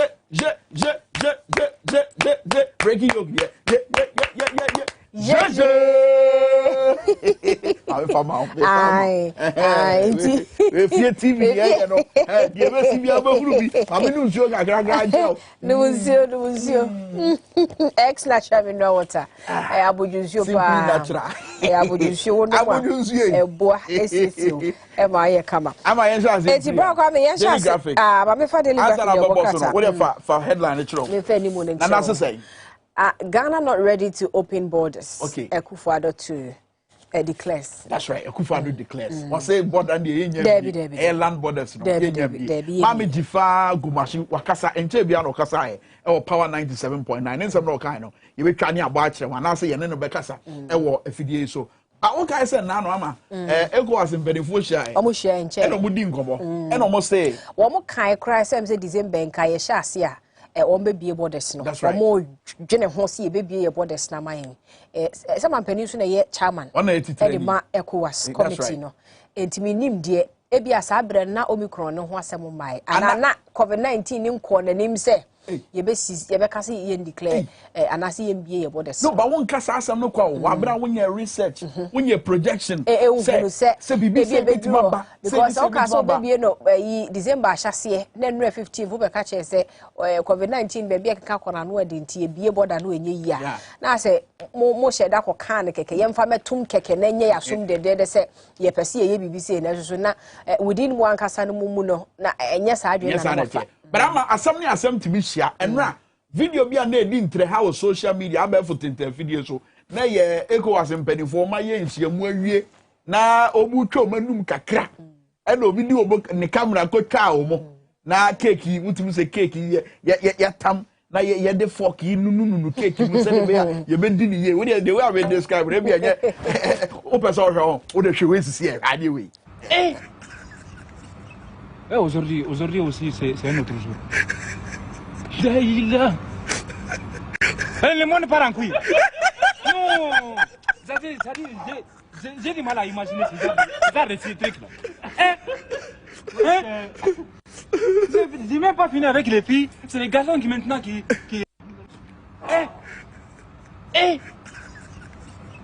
Aujourd'hui aussi c'est un autre jour. Daïla. Le monde part en couille. Non. Ça dit, j'ai du mal à imaginer ces trucs là. Oui, yes, encore back home. Ebrana, ye man penny, ever fucking, you're quiet. Eti, ye man penny nanado. Na, or Baba obetwa cake nibi. Odu no mercy ni kwai. E ward of fair chire me mama block me da. We national cake, national cake. And no papa. And ye papa.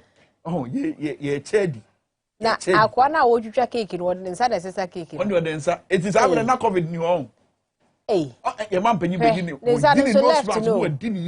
Left to no ya no dey so cake ni no o wi anu asa dey ahye ni bottom. Akwa yi kan ho bi. No ba akwa no voice over there that say every day mo ba akwa bi. Last one. La. National cake no papa de ça. Aujourd'hui aussi c'est un autre jour. Daïla. Le monde part en couille. Non. Ça dit, j'ai du mal à imaginer ces trucs là. J'ai même pas fini avec les... C'est serious. No way, a serious power. A serious security breach. Why the man crying ma obi far phone? A guy, a man they waiting to her. It was social media. Why the man crying? Ah, body di. La. Hey. Oso bi se brema. Ai. Ba kwa na o twitwa cake na maintenance no se o do nsasa na ada tissue ni ho. Mfa ho. Mfa tissue mfa na mfa mo ne ya man panifo na edidi. Woni so o mo nyina nsoso eye nkokrafo. Na wo twitwa cake am o mo ado nsasa. E na di. Biti no mo che. Yanko. Eti abusia for the daily graphic the Democrats na sha se o the Democrats emunsem one of fighting COVID-19 scare. Ghana not ready to open borders. Akufo-Addo declares. Enra Ghana man penini o wana kasa we 27th update and or the man if it bra COVID-19 e ba ense bebre na no bro so ba de o kan ya Ghana for bebre na aguso ebisa ho nsem se ye land borders no mo na mo atwe yem se December nke bebie na nke ja bronyo ya kwa kodi bronya ye ne ye twa border na kofa ne ma de ene ade aba ne ese man penisi aye ka nyade a ye bebie border ne na bi echina because ye unsafe se ye be fa ho ese ye kwa kodi dwa no onim se immigration for bo adwuma e ba eye wo mo enam wiemhye mu ene ade ba de a wo ko airport eguso na yensase ho so immigration for na ehwese enkofo mfefa unapproved route enwemu enti ye ne ane ye wa atwen ye mu ese ye bie border ne anya kwan afem e de akomiamia no ye forget na enyade a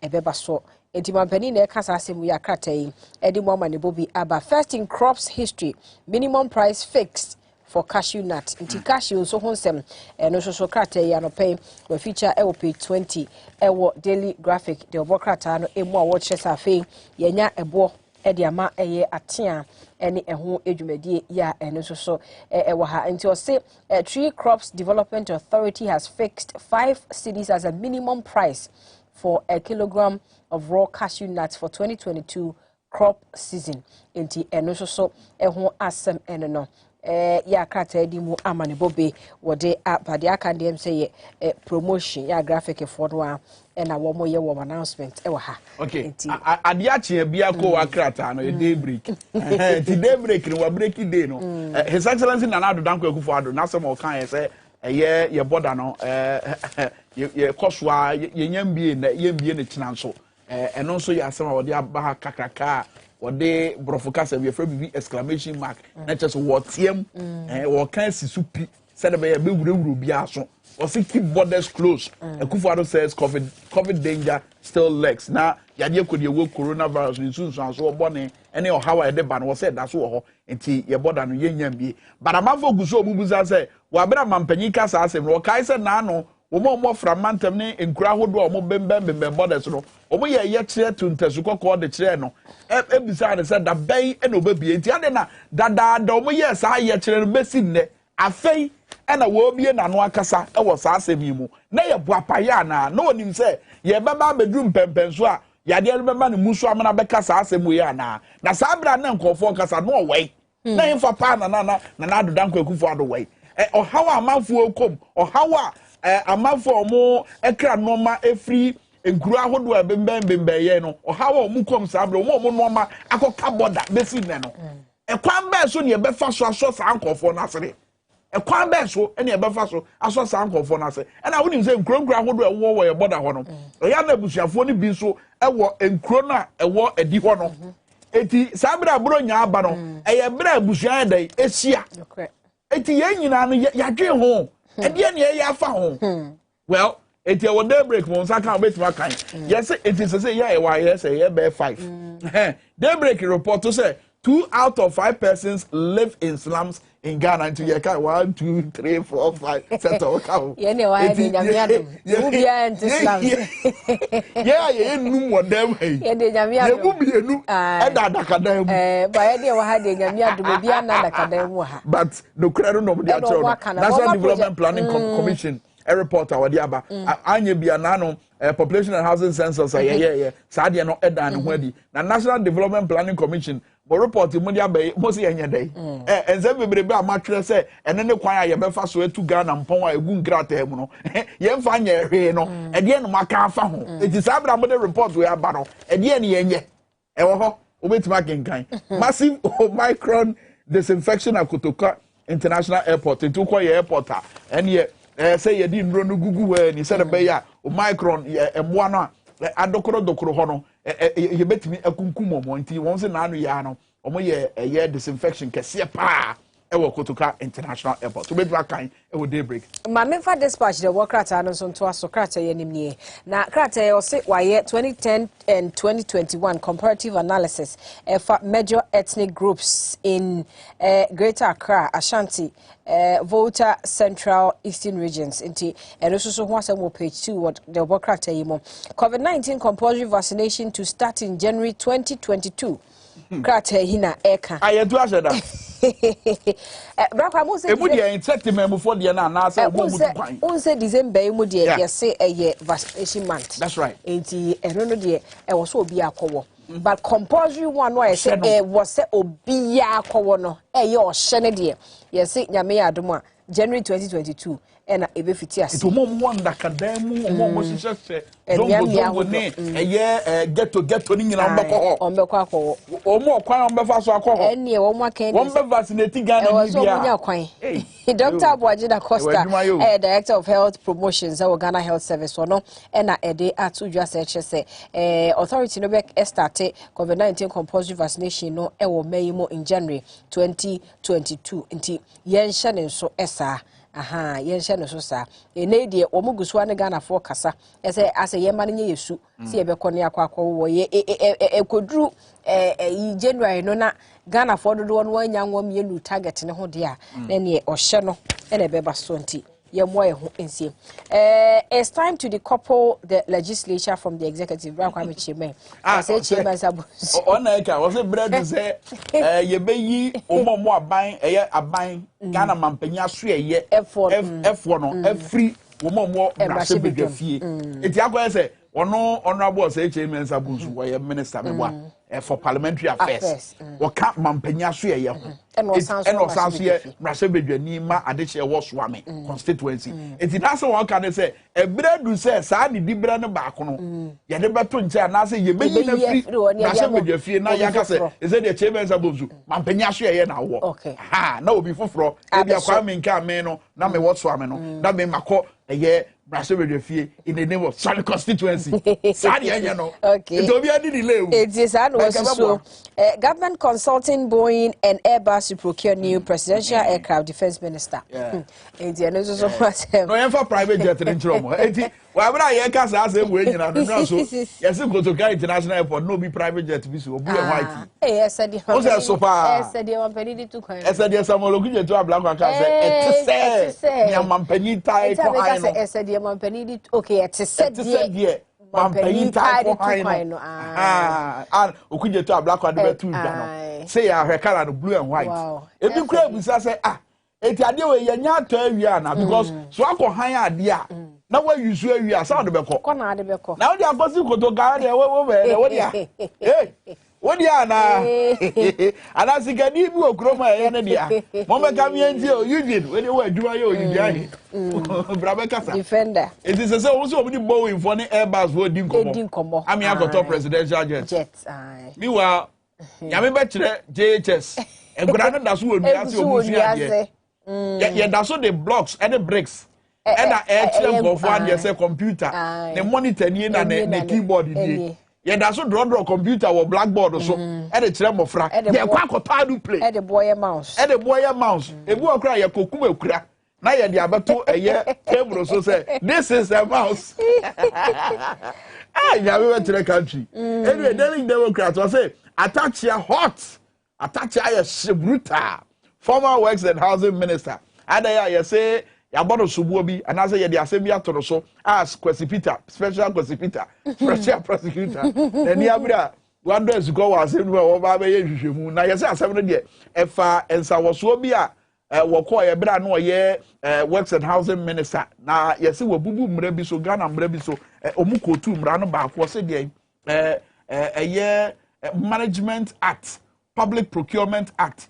Ni nyina ye mra sa ensawoso na ekwoso no bra na ye Works and Housing Minister no wabubu so nti enam sa nti ye hwehwemu na ye bisebisa ne nti special prosecutor ato den safre na wo hwehwe ne nsem no afen so ba me share reality we leadi amanfo ama o makoso ye mofra bi asene in fact we to can story no pages 2, 5, 9 and 11 e wo Daily Democrat mo and afen so anyway. And I so Family Health Medical School holds second batch of graduation. In Nigeria, the Daily Democrats. The Ghanaian Times, the Democrats are no ha, and me fair no enter. So government targets creation of 2,000 direct jobs under Infante community mining scheme. Mekuduka and Ekasa se meko page 16 wokrata imo wode atudwa say aban initiative for fraud about community mining a scheme no ojidi se beboa create direct jobs in Yuma and Pimienu de ama ade sha won mo Infante enti enra okopa adwumadi no hontoma ewo ho eno de sansem no atudwa Equiapim Polo slapped with 12,000 fine 12,000 Ghana cedis fine as court overturns 90-day jail term. Enti unim se man nefo adu okroso onkodem na okoye ho appeal na no appeal no yesi about go said there be 90 day no so kodem bra na wasan de akoko to biemu ama court overturn sa jail term no ama ye judge na hunu mobo hunu mobo nti se yeso ntua 12,000 Ghana cedis bono so tro otua wia 12,000 na ese ne huso obetumi akofie krata mu krata fa to so miensa ene wo Parliament must focus on utilization of e-levy, not oppose it. Majority leader. E-levy asemi yenko chronicle. Ade bi. It's a we are near the private jet as no or say e-levy badly needed for national development. E-levy ye here pa ye nya ye bewu. Enti di omo person omo kire ye se ye ti oma emu yi ye ni chese ye ni da so ani e-levy puntu nyuma nyina be koso na se eniema aban de egu krata so ne be ye adwuma achi se e-levy ti e-levy ma ye no ma ne ntumi nye ho hwe winim ye ntumi nye ho hwe bia de se ye koto adu play e bia de se ye han private jet no na nra na esi wo no e bia de se nyame be kire man hwade we sisi ye hwade we nyame be kire man emofra na ye kire o made wo nwiase ediase we clock eya abose no eya na tale da ho no na teacher ni cheche ni wadro na odi ato board no so cheche ni wonim draw en wati nwiase en wati biase no kire mo France uti angwe ya enoma timi ne hwe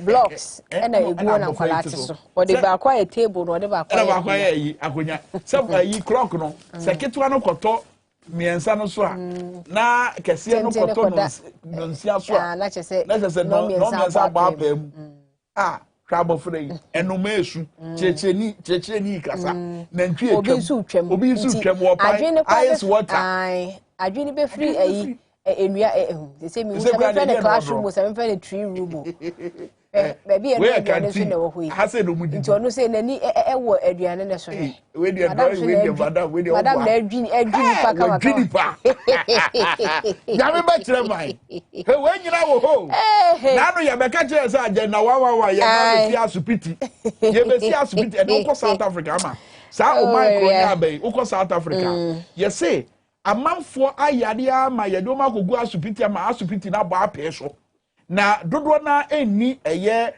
enframa ya ye di twetwa mu etimi hu mi bi e asebe wo ho mi wa ye oga na ha se ye se yade ya benti ye mfa adwene yem shase ntu anamo ye sisi asupiti se de be ya yade bi sa ba na edum pempenso a asupiti no bebo ma anye bia no ye wo asupiti dodo a ebetimi agi amanfo agenda 111 ye di asobo for me ene foundation po ya to update way ya to foundation eguso da ho aso ye nam ye say dey ye high private jet ye kwa akoto adu play Dominic Viti u meka mi entia adu play no mo kasa etia anamo aye tuo say ye kotoro I said dey mo pese mu tua ye home can you imagine I say you are suffocating us mo pese mu tua ye home defense minister what kasa asa no she coat no team the tie den and the form nyina yiri team what team tie no one na suffocate ho and I suffocate ho well the people omo ewo eye enkronkra hodo ebemben ye borders no mo say mo so bu twa omo home honorable Jifa Gomashi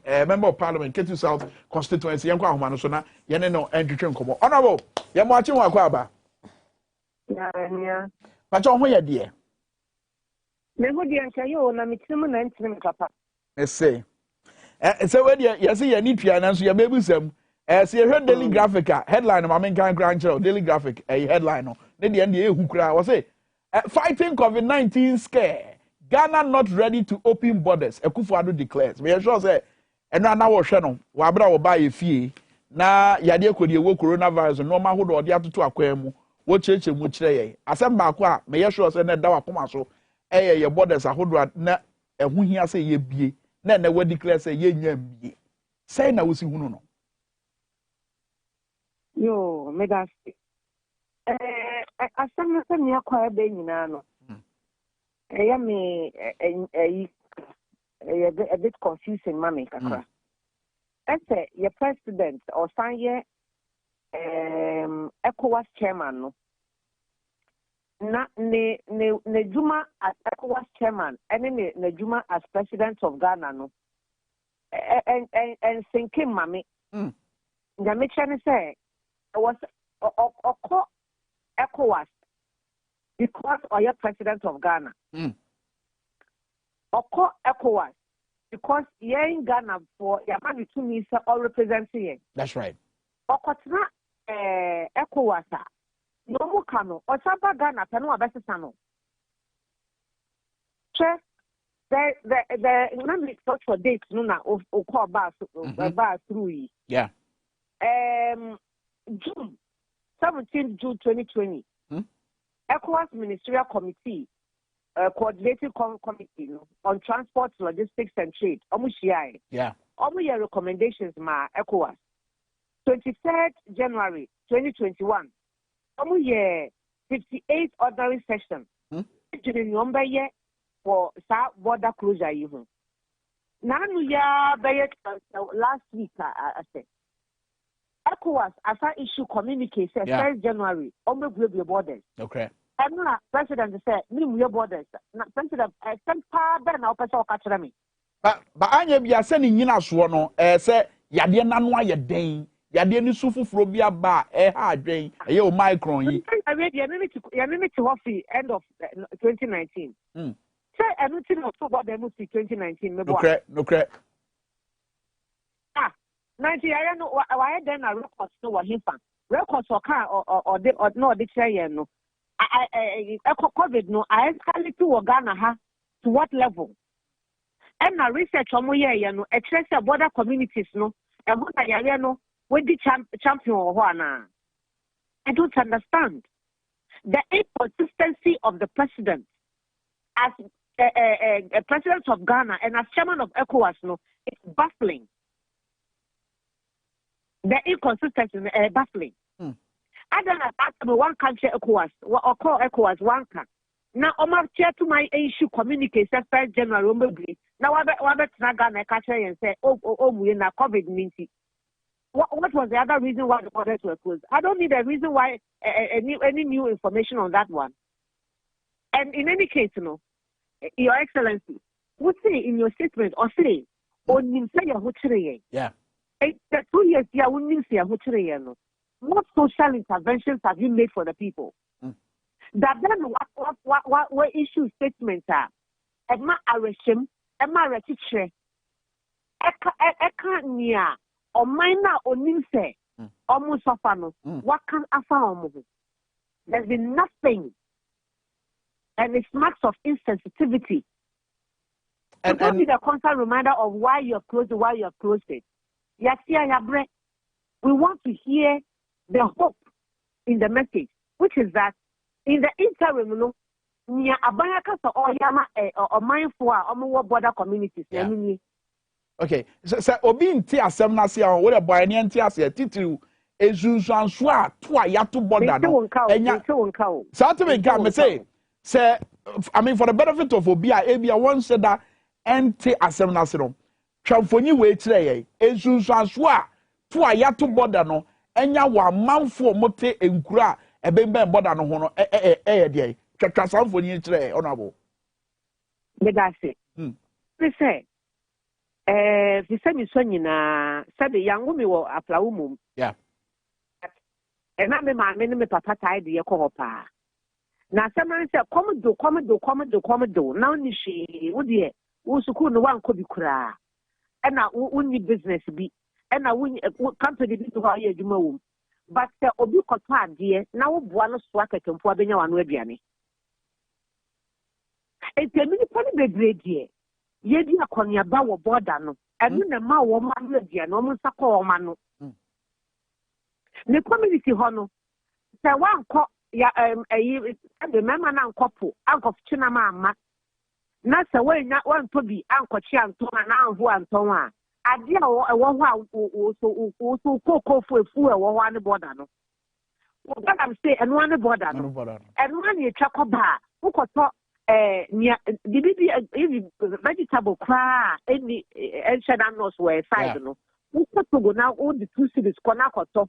We never seen a ton 3 cities in 1 city or so. And when I fire no diani. Now say I 2 years, you know. It's now almost Joe Hono. Why was the cabbage in your terminal when I will cover? 81 wouldn't she for 2 years in India, a consistent made the war. And I maybe something. President, who soon say you're not saying. 81 I wouldn't some 2 years, no can be into Moreno. Why? When did I walk out Power FM say, I said, Mampenye in a near 20 and what's the actual was one? Ah, Papa, never me cry on one eye. When I was soon say a what's now, oh, my for a hotel 2 years. from 2019 this year. Yeah. Statement the only who are out at the car. I include the social intervention or the block of only some muchiromo. And I assume, yeah, demonstration class. That's right. The final question was Parliament. That's right. Yeah, issue statement was Parliament. Yeah, when you now to address the suffering now. That's the way you will need to say. It is the same over day. That should speak louder than the word. Absence, no. That is excellent, President Nana Dankwa Kufuor. It is speaking louder than your words. And the message that is sending to us, no. Yeah. The non-verbal message now is sending to us, no. And even in addition to non-verbal, no, reading between the lines, no, I find this as a pure punishment of the people around the border community. Interesting. But say mobile day, mobile jamana kosana, and answer day. I say my dear Chinyamia Yadum. Ye fajunipa. Ye fajunipa near the say your president. Ama a young no so what in the beer no fan a lighter. You be so children. Not the inconsistency in the conversation around the border closure and the opening, no, or come out clearer. Because as it is now, no, we're constantly pine, you know, and we're saying because the communicate and the statements are coming at the heels, of the ECOWAS community. Yeah, it is extremely inconsistent, and he must come out clearer. And once it's in that, no, it should include what his plans are to alleviate the suffering of the people. Very well. Community, speaking for Katu South, no. In Korea, na for the which one let you a pony conference ye.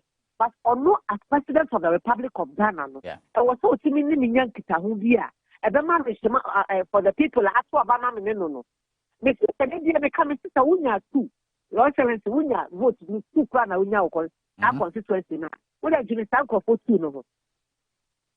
Jimmy Sanko for 2 no. It is important for us to hear what your plans are in the interim. While the borders remain closed, what exactly are you doing for the people, the citizens of this country? And no question.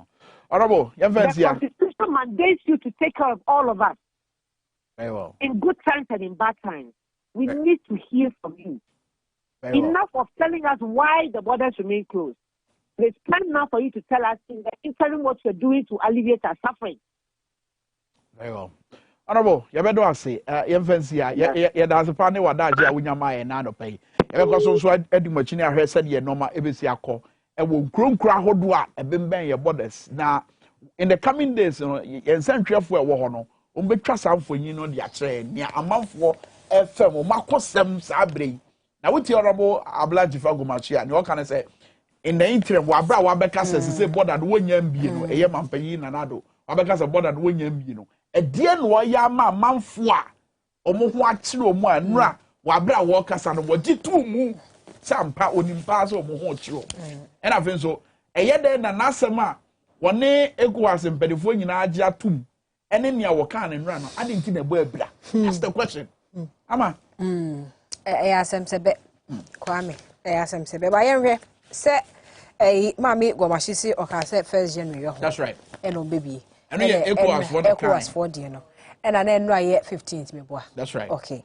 Inti Yamano say I can say in the 4 days and 16. I 15 days. Ghana for Ghana Mampany, Ejna, you was some no one. I say ECOWAS as some of the others say the no bet share and I as Ghana Mampany, yeah, who was it? Everyone say what I dream. Oh, okay, what bet share as Ghana Mampany. And the young train could do 1st January, said the ECOWAS the end so kind. A better than who the and say and ECOWAS share way different from the position as an ECOWAS share no on this particular issue different from the position as Ghana ECOWAS share Jonah de Kunku for my ECOWAS share and normal who will see where BB member fa Ghana you who it was Sabren. I mean their tenure is not different from your mom. And you're different. If you didn't hear me. And the one crater Muslim no, the other but NDPC for assessments now, you know, or my back on so on SDG, Sustainable Development Goals. You know, say 2.5 million Ghanaians in danger, projected to live below poverty line by 2030. enti eno so eye ba kwa unya the Ghanaian Times your bokrata ni bi anchemu ewu mu a ye de ebeda mo na ba kwa me ye fancy ho ye de isi ano ye de isi ano no enti ye de isi ano no na ye betwe ho simani aba ne ye ba se de eri ka ma ote asese bronya ba enim se bronya duru ho se nso ya na ye mu bebre no ayare nkokọ de ba bronya nkokọ de ya na se special bi se edu ho no ase de ezi ekọta akokọ ne ba fie betwa ne mene na ye kum no yesusu ase ye ne eje ne nso no no ne ya sam nyina da na yes ye kum no 50 years ago na kra de abakuru ba yes ye re nkokọ ye de ye agro mu akra aha ye fie de ye ekọtọ fie de no ya omo enumpemu de no ya na no bi ene ekoto buso kan kra da ne ye nkokọ nti bedu Christmas ai se wadu bra ye re ne be ye ni achi ya de are ba ene yi a enu ni ho no na ye wo akuafo nso wo mo ene di achi se wo mo ankasa beboa ye nkokọ ne bi e wo mai mu e de amaye no sen e na wo ma hoboa esi akwakosi ye ko Christmas mu no ye dodo aga na fo hwe se benya na ya consume ni bronya mu no omo ewo ahode ne capacity ni wo so betumi dia man na nsan ya bed flu ni ade be ba ye ni ho sese bebre sorry ye ahode ne wo ho still o betumi a provide ye with nkokwa ye hia edidi bronya ya fia na yentwe ho simamre ba empanifo ewo ha ye no omo ebedi nkomo.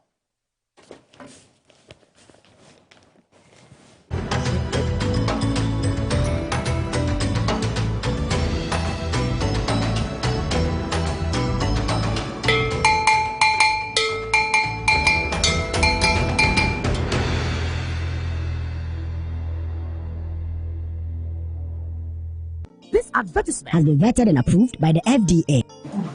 Hey, good papa. Ganabam, if your what your waist, all your body, you make bazaar. Thank you so much. Thank you. Me bacho mami Ganabam, me. Keseni ni nuke tu ane miensa.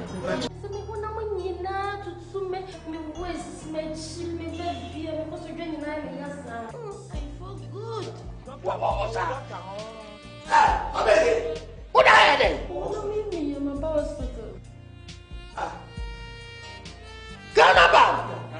To wait here from doctor no. Where you there? What massage there? 20 cedis. This is Tiabako. Ganabam. Yento embeto ha. Efesa Tiabako nti. Efenchu obi 20 cedis. Hey. Ni doctor. Nemo se we Ganabam come. Say am tuo. So also. If you have Ghana, you can resist.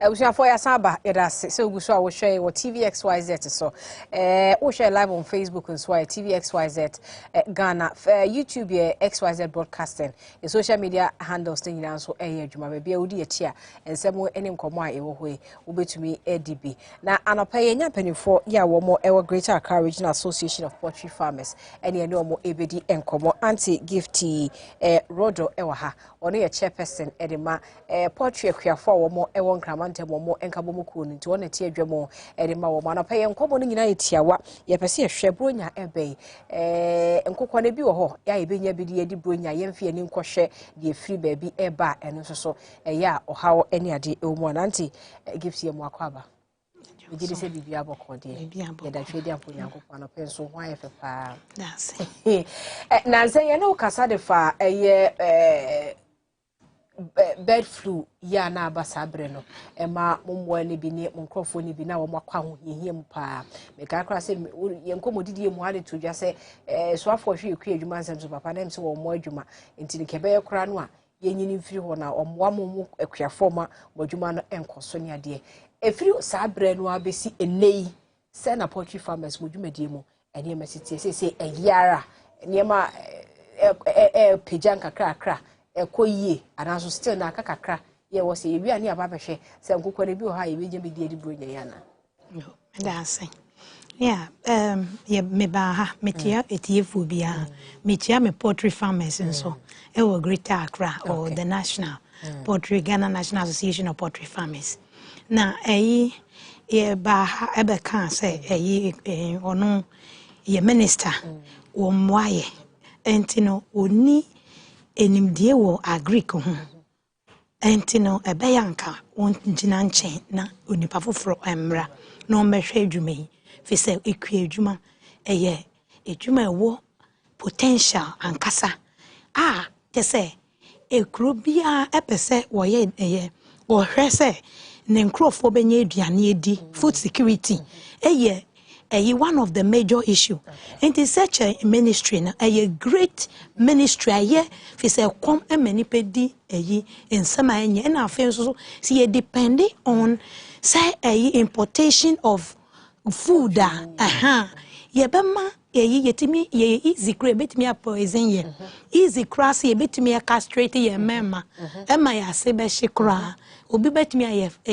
20 years vision say yebe manipulate ye duane ye di kakra sa say depending on them obi ono na say obeka say one penny mama anye say ya mesume ma we duane enti ekua adwuma ade nka yesi hwe ne ye pa enso so ye penny de dia no wo mwa.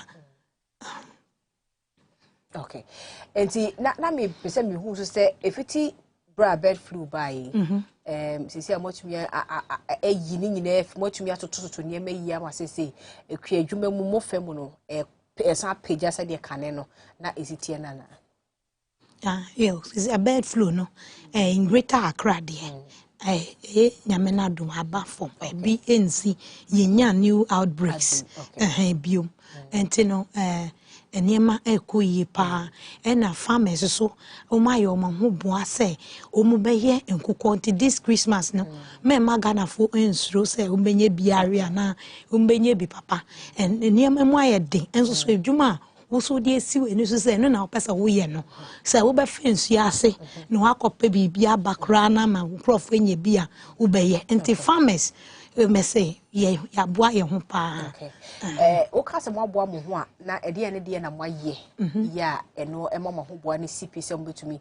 asom Ghana for because edubronya ye nkokwa wi level no ya na ekosoro pa ahoboa ne say ahoboa ne say enuane say ye nkokọ ye wo spent layers omo matu nkosua ewie na omo be ye de bebo pepper soup say enkati o de o pe bia itime de bo ene ye wo broilers nso a itime de ye froye mu ne jollof ne nasefo ye ni nyina bia ye ready say ye ba beton ama Ghana fo nye biare okay na say ye say enuane amode mankokọ no ema wo mudi no ho asem aye bibia ho akwa atwe kakra na wo ka ho bo asem yi na se de ye tete ye no nye ne sa ho ye no kure pa se eduane no na ebi ni ho ne ye nye bi enso no ekuafo bi ko Togo ko fa wheat brand eba ebi kwa ma no ne kope eniema de ba se de be ya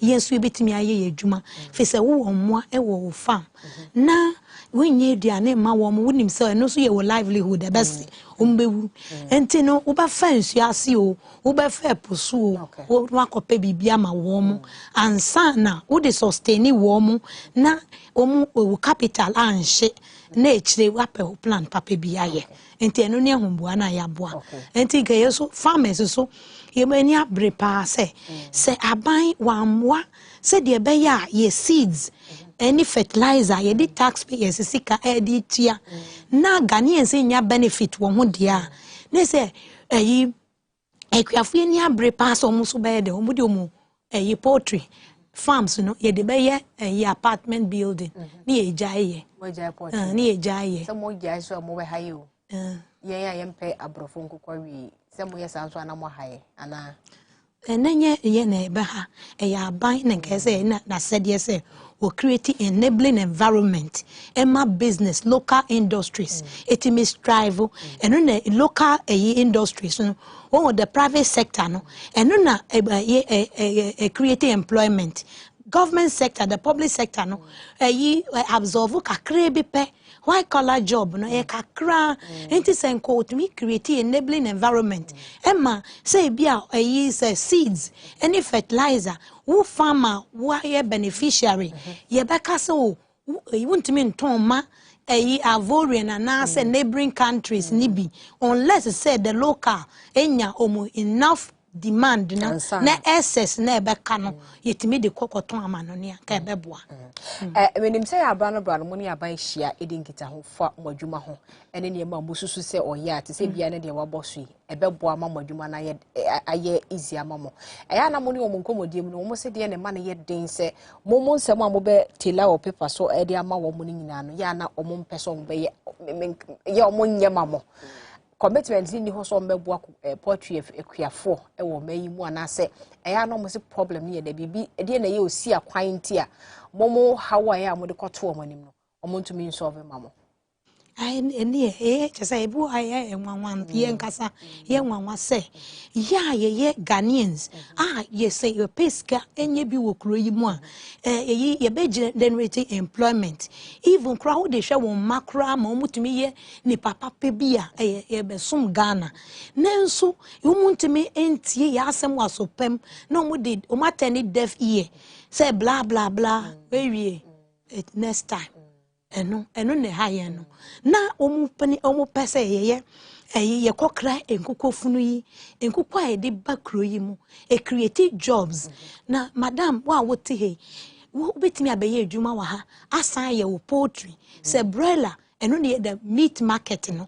wutumi eye say 500 bi wo kg say ye automation wa sorry ahomache wa ye we buebue niama wa pa brante mienu bi se omonhwe ma na wetie omuka wote ha wo extra income 90 uji kakra wa ha na uji kakra wa ha enu na enye se Ghana na ekoso so we be spendi wa ha na mum no ye prefer say nipa kakra bi na ekokra nkokofia ma no na eba no womu ene mfamra emeye nto no munku enye sika na enkaye no enka na enye poultry sector nkwan all the other local industries suffer the same be ene enwanwa say yes omunti ase menim adekodi eye say ye kan say ya e wo plan ye ni say ni ye ni say be ye omuntie et say eyi enkan NDC era ye brother revitalization project bi sa brother revitalization project farmers approve right say yetimi ye wo capacity e betimi I produce so we have what it takes and so at the long run no and now say lack of injection of money from the government sector antino project na nye emma yasan koto ye that dem fi say logistics na nke be fa nkuko no nkuko ye mfa tractors mfa wo mu enti ube hia cold van ube hia transportation system ye conducive ube hia processing plant na sefu nyina etimi dia ye na etimi akọ enimu na afa so omu ye di breye no omu so mo government so masene omu loan interest rate wo form omu eduane to say subsidize we are left alone with that subsidy now face so dear subsidy government the ama grain sector no say nka no so be pushing ye no and also other countries are be beneficiary at the expense of us so these are some of the things ti eni omuka sisi imiti ye ni omu say play this say omu mwaye say djuma we e potential poultry obi didi and now face your population the more grow no expand and the high demand benya obi ebedi eduane ansa na ade ache and this is a good sector and case invest omutimi eboaye enti omunhwe no mumwa no muntutu niema yie ne yesu yentimi enye at least si yetimi omumayes 40% mpo na omututu niema yie ne yetimi develop kakra ibitimi produce 100% I self sufficient. Okay enti yemfa ne sese ko basa ban ye sa niema yi nyina e de mamwa poultry farmers e wo mai mu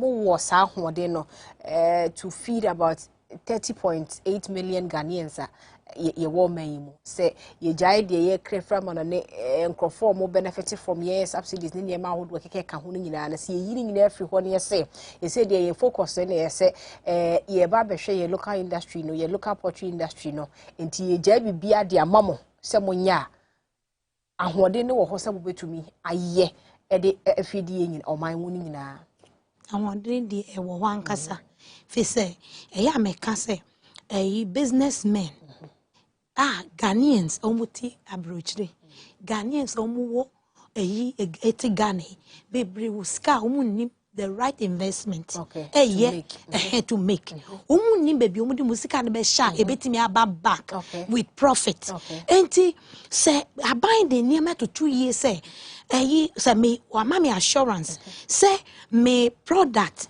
me produce no or inferior one bam ni me ye competition ye unfair competition fi say or no ni pa na be den or the $100,000 bi e wo na o de ba be shame no no ankasa ontumi nkonkohwe nkokọ obe employ Ghanaians no mahwe enti e be reduce unemployment e betimi create jobs ye wo capacity e betimi aye even crowd the value chain no huge even the mama no ochi indomie the onu so ye fried rice ni omo nyina ka ho obato ye die bi e de aye enti the main ni say government ebeye ne homework ye no de nhihye ya to say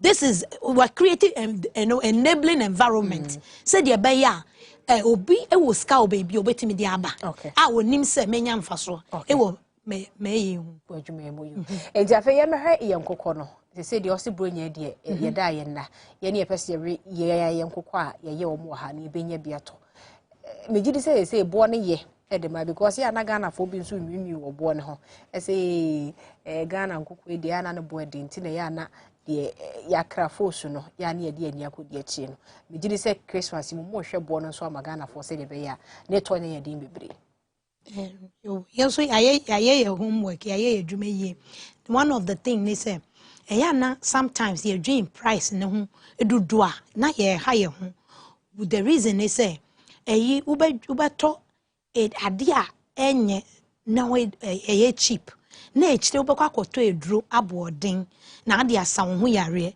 ewo de wu ye the consequence of it and also be ade ye kama ye organic a nutritious a ebetimi aboa wo ne wo yire ne wo ma na monya eno no enti wo betwu so de wo pe na ye nso so no ye plan says see ye share ye calculations the cost of production see ambese me ye nkokọ to the point of lay ye lay no me use so me here 62 cedis Ghana cedis for one chick to be to the point of lay to pull it and unti see I so ya say okay you know that say betimi a replace your stock no your ton spend layers na ye beton wo mu e farm gate no ye beton wo mu 30 cedis ama etufo na omu betu live bed sellers na wo point and kill no omu betu e wo ye ho 30 cedis omu so kwa omu so be kwa koton ne 40 cedis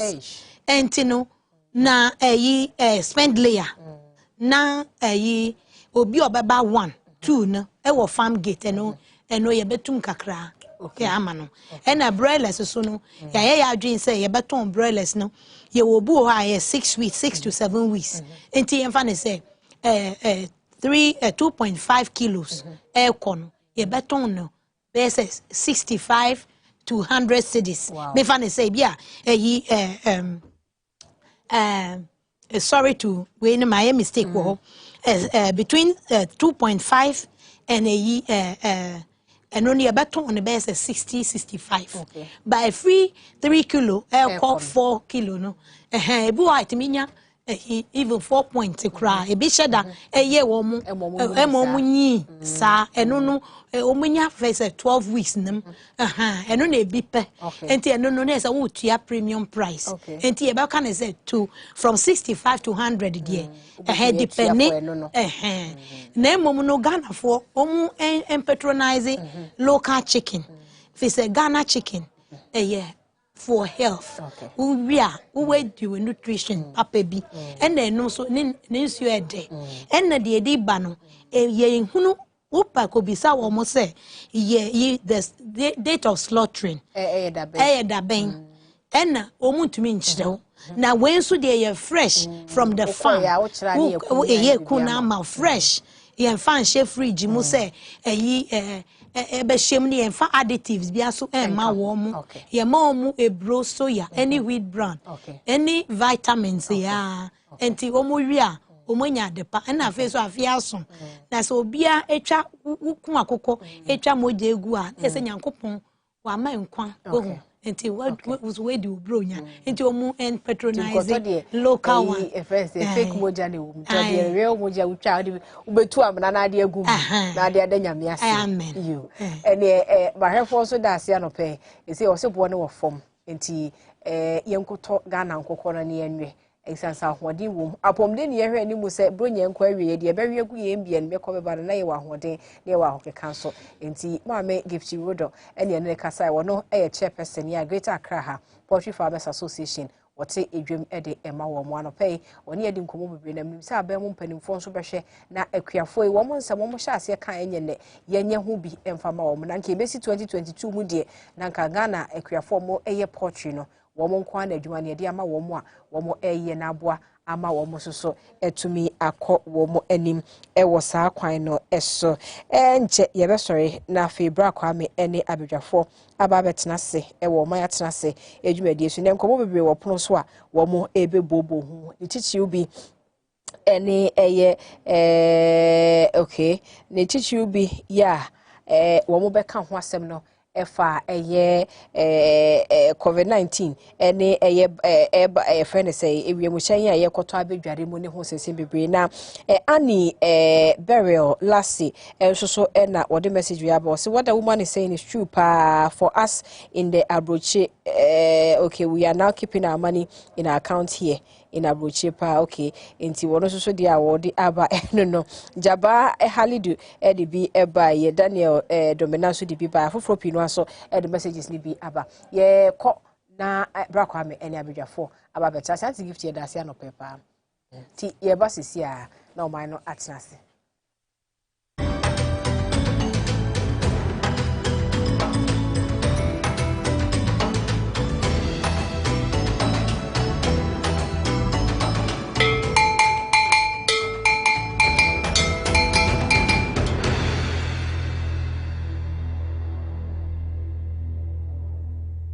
This advertisement has been vetted and approved by the FDA. Hey, good papa. Ganabam, if your what apostle, your waist, all your body, you make bazaar. Thank you so much. Thank you. Me ba cho ma me Ganabam on me. Kese ni no ke to ana mi ansa. Se me ho na mo nyina tutume me waist me chi me baby me ko so dwa nyina me yasa. I feel good. What are you doing? I'm about to Ganabam! To wait here from doctor no. Where are they? Oh, my God, 20 cedis. This is tobacco. Ganabam! Young to Emma to her. I first at tobacco. I think you will be 20 cedis. Hey! Nemo, say the Ganabam come. Sound two. So I if you have Ganabam, you can resist. Peace of mind is very essential in your journey to success. For Kasiebo Papa, peace of mind means having a proper covering over his family. Literally. For Araba, aka Injection Mama, it's about having the funds to complete her advanced nursing course. And as for Corporal Odami, it's as simple as reporting on time for his shifts. Sometimes all you need is a simple push. At Needs Microfinance, we have tailor-made loan packages for salaried workers under the Controller General's Department. With the low interest rate and quick wahala-free process, you are guaranteed of a timely solution to get back that peace of mind, literally in 30 minutes.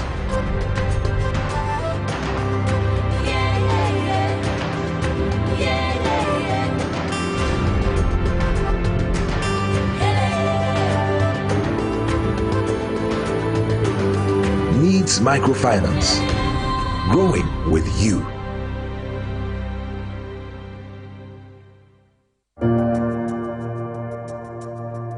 Welcome to the Royal Dazzle Event Center.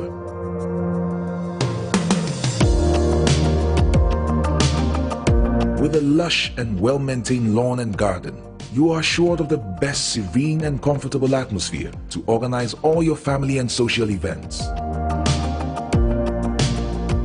Live the royal moments here with friends and family. The hosting capacity of 600 to 800 people makes Royal Dazzle the most versatile of places to host weddings, parties, funerals, conferences, concerts, and many more. Create your memories with us. Call us for inquiries on 055-814-8585 or 024-620-2144, or pass by and speak to any of our friendly staff. Locate us at My John, close to Zoom Lion headquarters. Royal Dazzle Event Center, creating memories.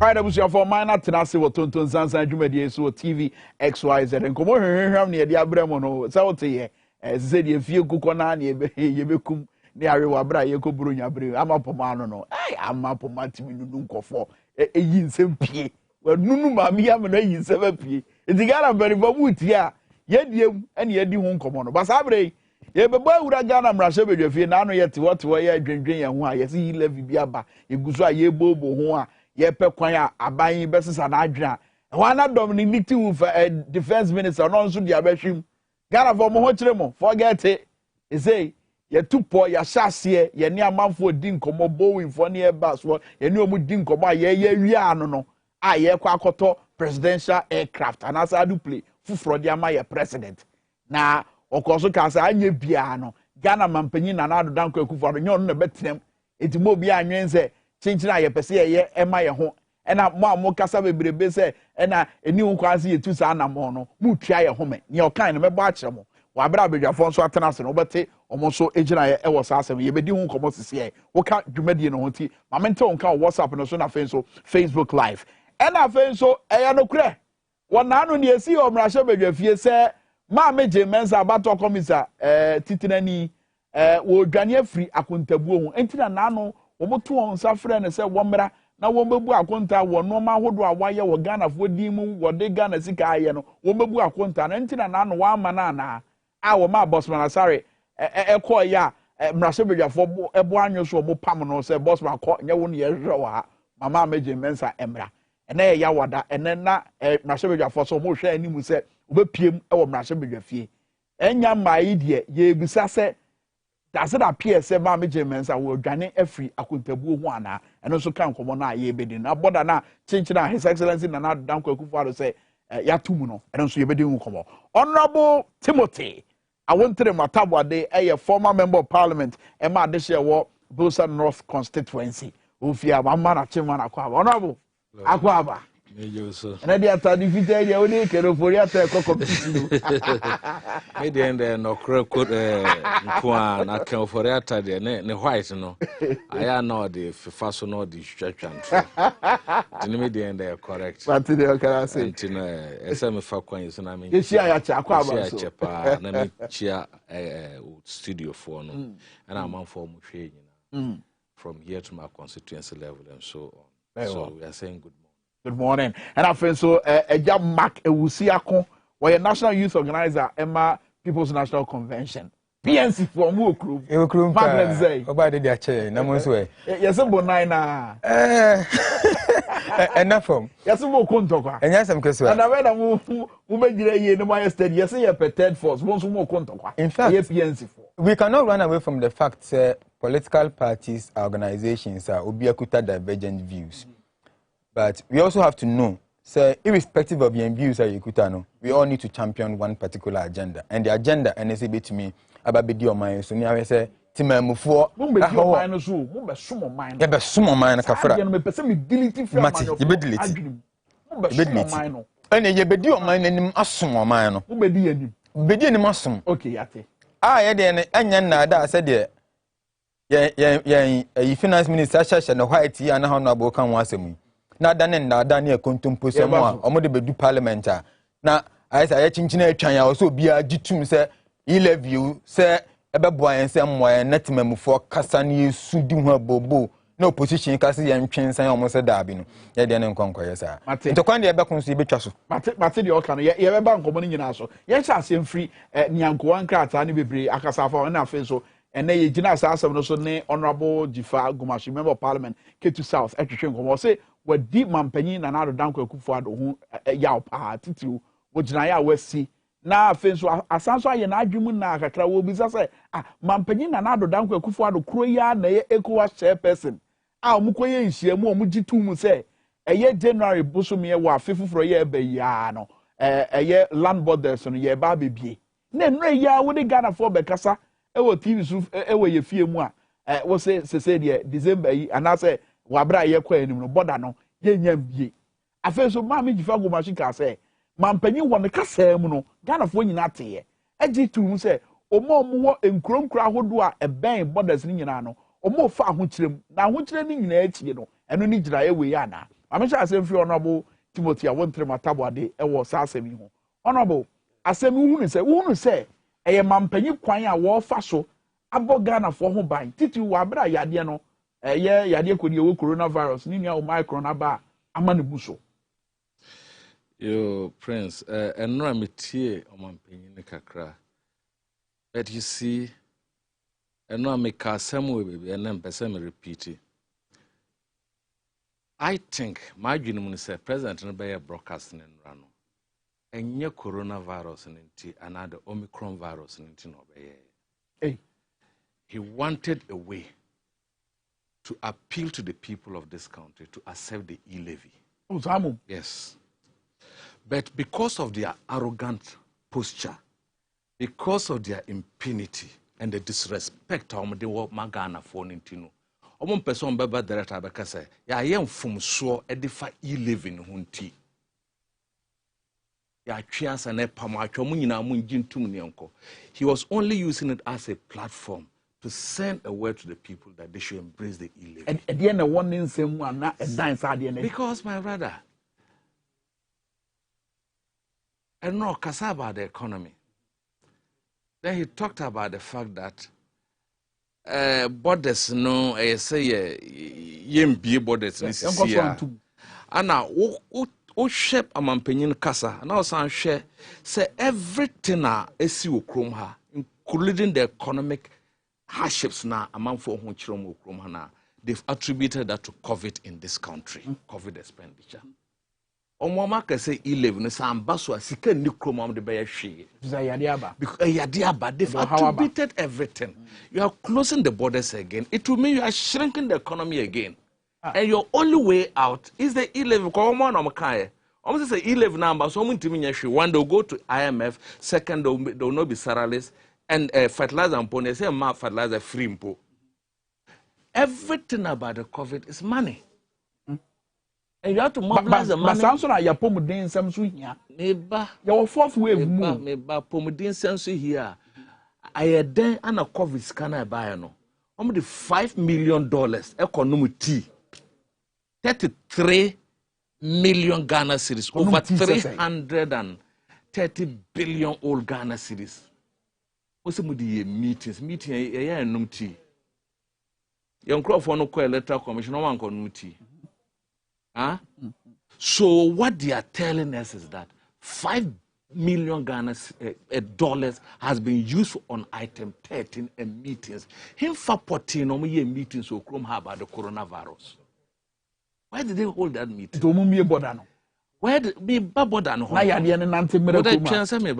Why did they hold the meeting?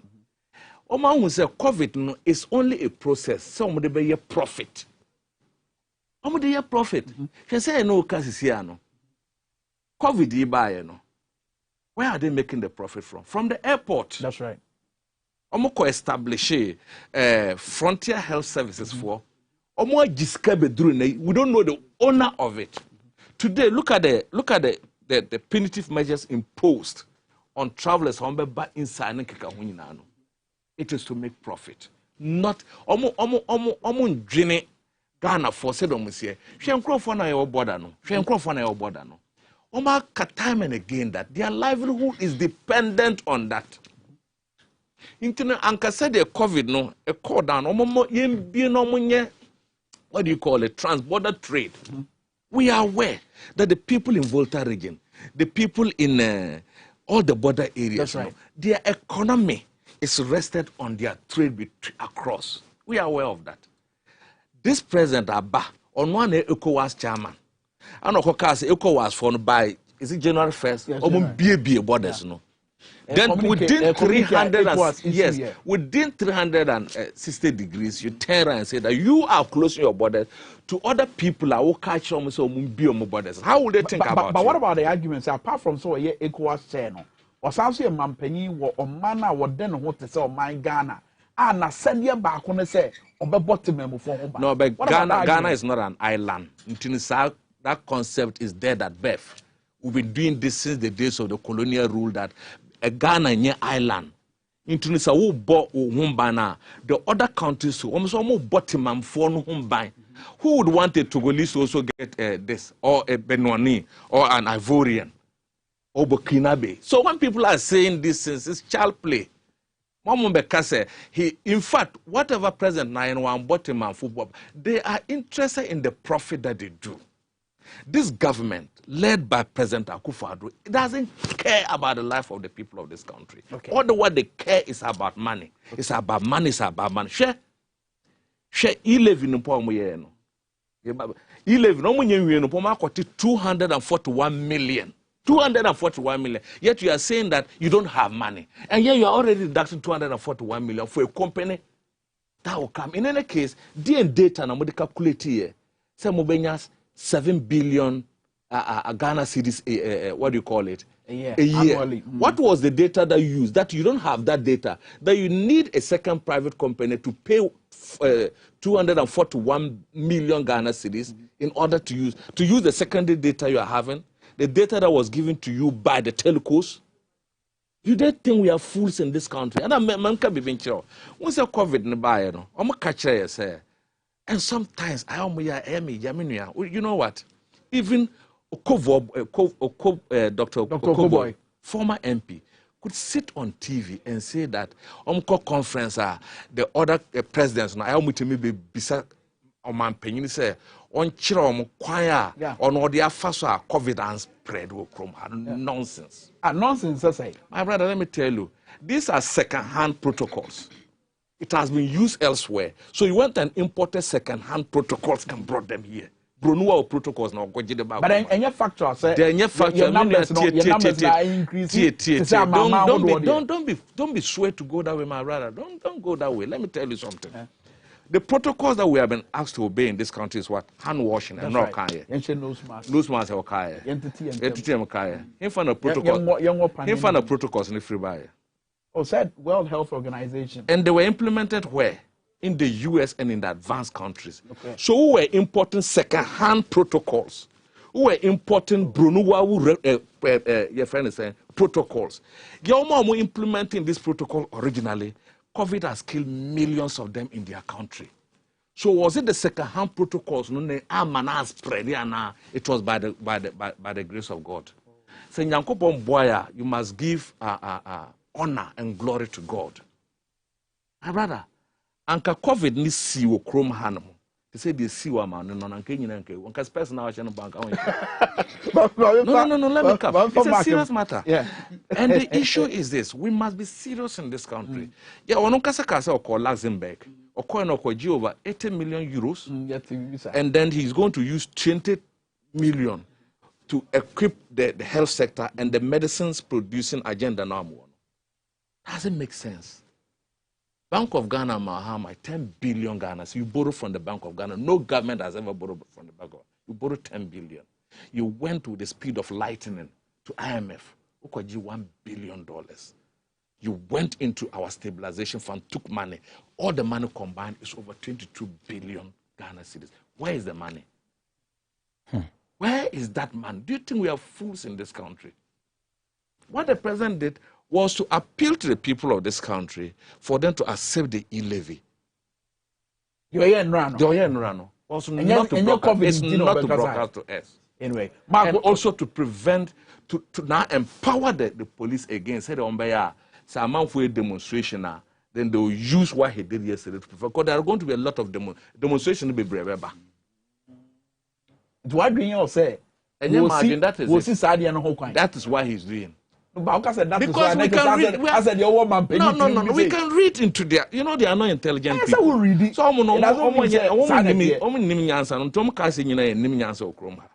they'll go and lie down, cook some Bronuwa decisions. I say, oh, when president, will you go and talk to the people that understand you? You think we are fools in this country? Anyway, honorable so good. Mama for Mark Bram na mental mark and can I was asking way home. Mark Bodan Yenyam you. Asefisem essentially your mobile reho. I think say the mira COVID by no. Near TC a man penny Bebeka Chen say we cannot bring back lives, but the economy can be revived. I don't have the data, but I can tell you on authority. Say, any padudua out of poverty no, could be more than the number of people who have died out of COVID. Someone about 5 to 10 infected COVID patients our Ghana hano. And I'm penny a kwaji airline from Parliament. And you're locked down Accra and the so-called Greater Kumasi. Currently, in fact, executive instrument. Executive instrument. Yeah. Currently, what is the data of the COVID-19? Government is lying low on the data. Say now, oh, she said, Micron on Nipa do send Nenyabi. And the first and second, third variants, no Nipa do send Nenyabi. We don't have those data anymore. So, if the president is telling us after doing just a 360-degree turn where there's member ECOWAS state, say we should look at how best we can, open our borders. You bet me, ama trade etmia koso na timemufu ehwan harm in terms of economic challenges. Now one gets what Samba say, you cannot open the border. Na me tell no say, I think we should not open the borders. Based on what data is the president telling us that we cannot open the borders? Look, it should be based on data. I think nature say adwenchira. It's an adwenchira no. So akwaji iya. And a year juma. Say iya na ekokoji na yeka say and cannot more than is it 20 or 25 people should gather. That's right, 25. And I know Ora Dr. Bamia or yeah digitization one conference and patcho nipa wo na yes no me 25 university you know patcho no me yes oh say no more doso so you want to tell me so no more about internet is allowed sadia asofo na ya cheche wono man no mu gbafiase no yenjeja wono release them. Look, there are people who are suffering out of poverty and not just about COVID. People are going through hell of time, and if we know very well say obi bagana ha that's what the COVID na eba onamwe ma so onfamba everybody na dey enfa COVID mba but land border dey the COVID beba. Let's be serious as a country. Look, we have gone to import a strategy or a protocol from Bruni Kurum, and as we speak vaccines are the ba hanomo ye minister kokoji ba ye sheku hwan de e ho asem ye nkanwie you Sputnik there. Sputnik there. Any idea chenchen. Meanwhile, yes, sir, say one pani no. I no come be ka wasem sisi a. Nani. Na no achi no. Oba wo. Ma wo ba akwa aka ba akwa. Wo bi aka. Ma ye be chi wase dem abo awo. Na wo. If you are saying you open air borders. Ninja land borders. Land borders no so na ye babia. One year tete border areas no timi ye adwuma mo sakoma no. There are no industries there.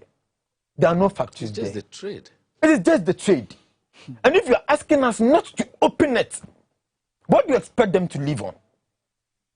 How do you expect the economic situations to be as a people? They say COVID, no. There was first one, there's a second one. Government, let me put it this way. And no government, the World Health Organization themselves.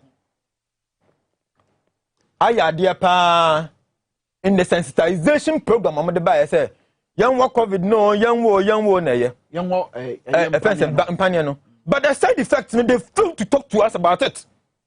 I have a video here. I'm going to show it to you. Madam Fubi brother, as we speak, at the General Hospital, General Hospital, meaning Tvxyz, one more sharing. What first one? I can't the second one. Okay, war, yeah. And you make good no, I am pompon. Sabi, you monimu afafo. Na sinyina. And yes, Crawford free. Minister of Health and about say they will look at how best to solve the issue. Doctor for heard mo je mo aka say e panye na okowo na ama empompo egu no ho sa. Entina na ye busa questions and mra na FDA meba answer me. Say a doctor for heard. Doctor for heard mo je aka say panye na okowo na ama na basa. Me dey asem bi yi ano. Enu ntina me so me kira wo say mra ye see the self vaccine we eba no. We questioned FDA. Say investigation do no send investigations ben no ya afa vaccine ya eben ho. But the kokan no, ebinu say dey nkurasefo yi nim hwe. Eye ntini yanwo. Meanwhile, me moja na memu no, it is different from yours. Me system is different from honorable system. So you don't expect say ade ba aku ya wa hanuma content no the same thing no. Ya the mamia. Na sa anya mehwe ya the man so a anya ohwe. We didn't look at all these things. Right. But what FDA continue telling us, and they say the efficacy is okay, it is better, and so we should go ahead. And this is the replications I had the breakdown of it. The crack and says, a day I was say, I was more San Crun and borders no obey. I mean, say, Mampayukas, of course, said your and one obey, I didn't know me. You're punishing too much. They have nothing to do. But what we are telling the president, and you're buying, and they say, no, me, yes, I'm here. The government, they are adamant. If we have been able to import Obronu protocols, that's one more air through plane. We can strategically look at implementing some protocols as our borderlines. Why? Aren't we with our own brothers and sisters and friends from other countries? I don't know the same people who met at ECOWAS to discuss how best we can move forward in terms of this COVID situations. Let us begin thinking positively. Than this offense instructions here by say we cannot open it. People are dying out of poverty. The president should sit up. Your topics me no be a catch. I was say you do juma sana jumedi no aba na we wabra no nkra ba pam. Intentem so yenko mrashe bedwafie normal me no di kan. Defense Minister Dominic Nitu yenko ne so sisi. Defense Minister Dominic Nitu o make case say ehun abehia se Ghana mampanyi ni wie mo hyen no ni aye yisu sabre no yen fancy nchen yen fama Ghana forces for na yen koto foforo ye mo no chiao ema ye mampanyi sabre aye ka say wo de abetu dwa say omo ni Boeing for ne Airbus for mo guso omo di nkomo a ye guso aye nam kwa so aye ba beto aduplane wo de o kan no eni nie nti a wo se ehia say yen koto aduplane foforo ma ye mampanyi no eno ne tie.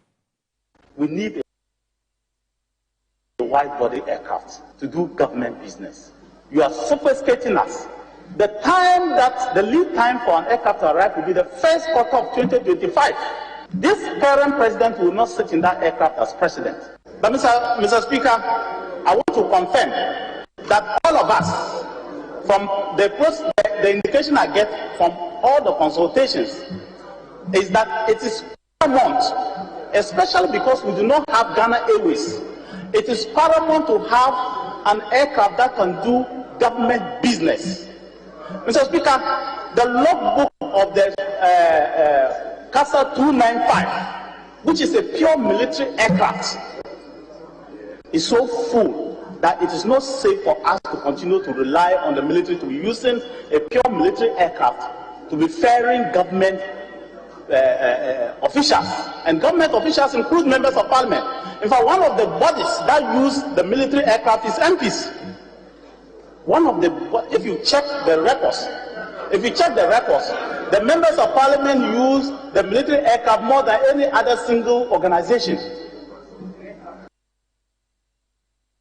Anyway, in Commander Shaz,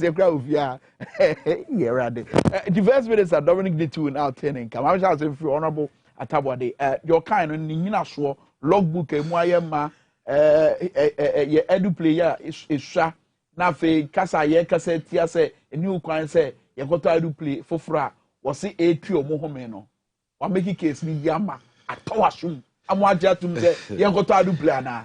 You see, internet say Sancro we na na do ne ministers no. Dia omo ambaba mu so omo bebo Ghana fo.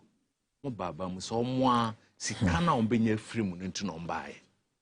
All what they told us about the protection of public purse, the fact that opesika ko private sector neja and nyina e tron on betwa mae. As we sit, is that how to protect the public purse? To go and buy an aircraft that would take over 90 to 100 people for the president? Or say MPs they using military craft. Now military craft, no, does it fly outside this country? No. Into that executive jet now, it will fly from here to Bolga, to fly from here to Wa, it will fly from here to where? Doesn't make sense. Where is it flying to? And when you read his statement further, and what's it? They are going to purchase an executive jet. Yes. Not a military jet. Executive. Executive yes, jet. Dear, which may jaro oma, which may dear grow, which may pedicure, manicure woman. Massage. Massage, which may. That is an executive jet. That the process has been triggered following discussions with religious leaders. Still, with trade unions. Now, some discussion, then the course wow members of parliament, say, because you even have more committee, the committee for interior and defense or honor. So if these discussions are going on, like he himself has said about the religious body, that's right. Any trade unions and so would be part of. In any case, since when? And I have a top plane, I had consultations with religious leaders who come. Since when? Since we were born. If the military assess almost per year, military accoutrement, they go ahead to buy them. They don't consult anyone for their security matters. Since when? I'm catching some cars say Jimo Kromhan. To parliament, they want to throw that into their eyes. Since when? Kwame say, you have 2 military craft. You have 2 bida. All is about luxury. See, I tell you. You were presidential jetta. Modi adano Uber. President be a pa no afre. Now say mo president jet na adano Uber na ho. No fan brand na fan ko hadmo. Na mo de mo no.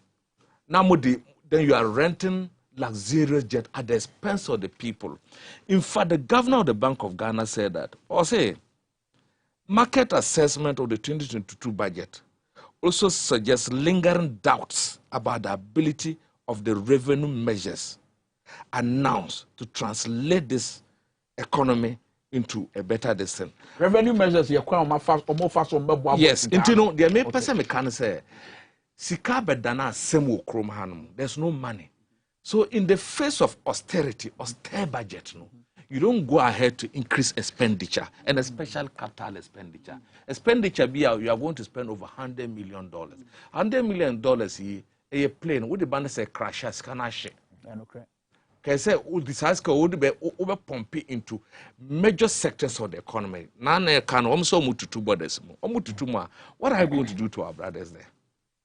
What have you done to expand the economy to be able to absorb continuous increment in debt?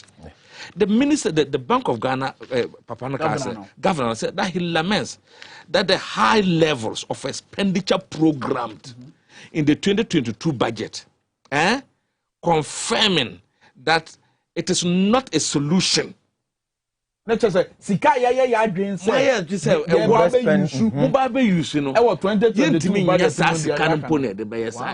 solution is to reduce the expenditure. The solution is to reduce expenditure. You don't look in times of COVID, in times of austerity the world over, you reduce your expenditure so that the obit manager man for no share. Said the COVID scan, they've created almost to a minakes our economy.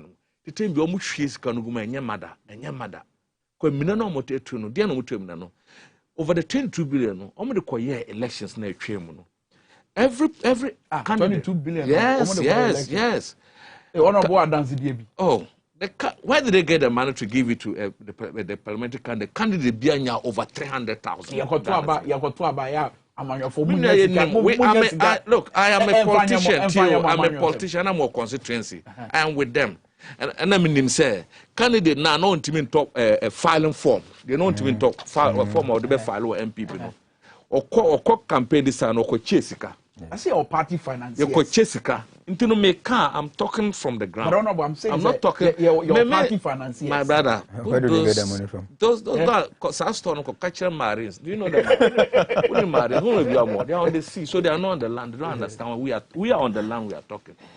One was they spend everything on elections, thinking that they'll win and they never won. And on our show, did they make about presidential judgment? And I know our side will not support it because we have sent them warning. It all now come on and say the economy need to know. One of my catcher, I'm saying room. One of my catcher say 11 number. I'm going to win to Yaka. I'm going to IMF. Fertilizer and poor them farmers and poor woman yebi. And yes, I know my catcher. That's all the $100 million. A conduct a plane a team crashing. It's wasted expenditure. But winning. Yes, and yes, I'm going to plane for the good people of this country. Percentage of being free mono through the procurement process. I don't know person because according to by 2025, President only buy more. It's true. So only buy more. Why are you forcing to buy it? Why would you buy and come and put something that will not generate income? You've locked your income.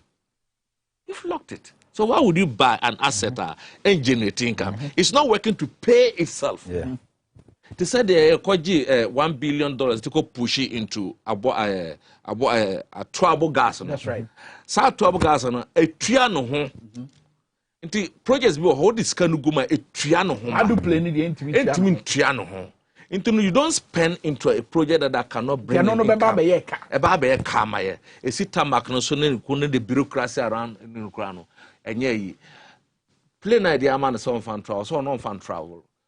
Play na present be a traveler, say amudia dan Uber or be a free or G at the cocoa. The Nike can't go for. The 9 was same median in the sign can't go for. Yes, you know your present height. So when the woman you know, so for me, their behavior is not good for this country and for the people. Or might deceive the people. Is that how to protect the public purse? Very well. My for Mark, I don't count what same way home. I'm saying, and someone in the Bema Dignity will kind of made a crane. I say logbook no. I am. Yeah, my. It's me fun as a Okokotoka. Yama logbook. Pamcho, me mamma, if you go more from an logbook on Tia Saint in Besame China. Me no makua for me akuani a book primary school for children a book a okutaka ye de ma nti se wo free tema na okwa akra na watwurum se me free tema me kwa akra exercise book nti atwurum se me free ha kwa nti wo batwurum se alliance na ko se book ne ba ye ma nti book ne ye ma book no ye ma na che se wa wie eno na ye minister na kire se book na play ne person to free Ghana Eko Cote d'Ivoire. No about back near than a moyama. Say moyama there, then it means that the plane is obsolete. Say moyama there, that's yet mean Juzua. Nature say, jet no, I obsolete. It means we can't use it anymore. But I know that Danny will buy a man for Babaji Akoko baby or Mokoyo. Now we are looking at buying a jet, a bit me for Nipa 100. Executive one for that matter. Me put the jet na some. It's a delegation here. 10 people are. The whole plane is left empty. If we are traveling, out of the passengers 100, no, me fan say, oh, 2 kwande, none ya wo dano, a funny pass 7, 30. This time in 100, the number will be increasing. Who is going to bear the cost of the people like come on, and what will be their purpose for the traveling?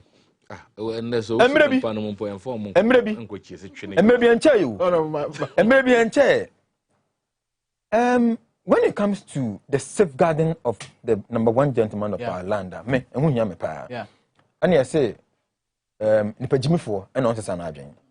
And so I made this on a different station. Say, we cannot jeopardize with the life of the president.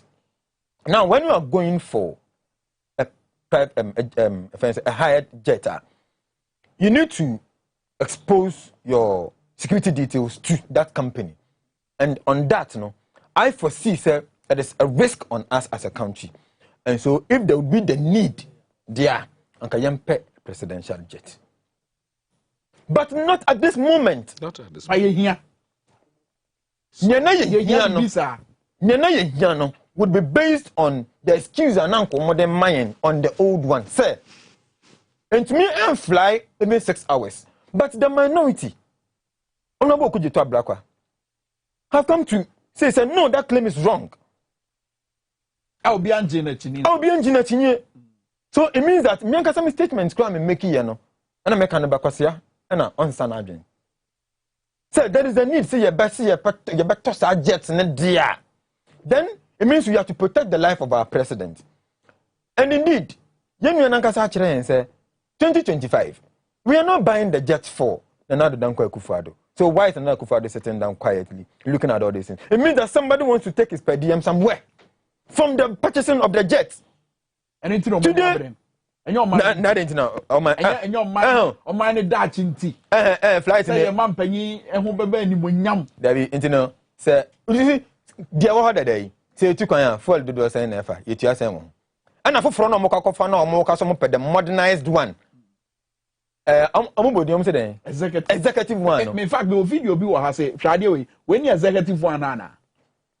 How weather? Executive one say, and Crawford the Dakwan, Omuni baby dow, and Crawford Hospital, Omunyam Pan Nasu, Young Nomonia, Minimum Marco Hospital, Coco Wa, 77 previous, Omunya baby nom chat nom matu. We are going to buy such a thing at the tune of $100 million. When we know very well, say, Yenisika Krampa, the Baba Bomb, my Nankasa, Akahuma. Then the levy air bay. Yen to me, yan jin to mumpono. Yes, yen to me, to my foka. So, what are we trying to tell ourselves and to do to our people? I think say he should come back again. Okay. Because the statements now all make it as to the defense or they Kasi and from purchasing the presidential jet. No, it is neither here nor there. Abba, no more. As a man, I can.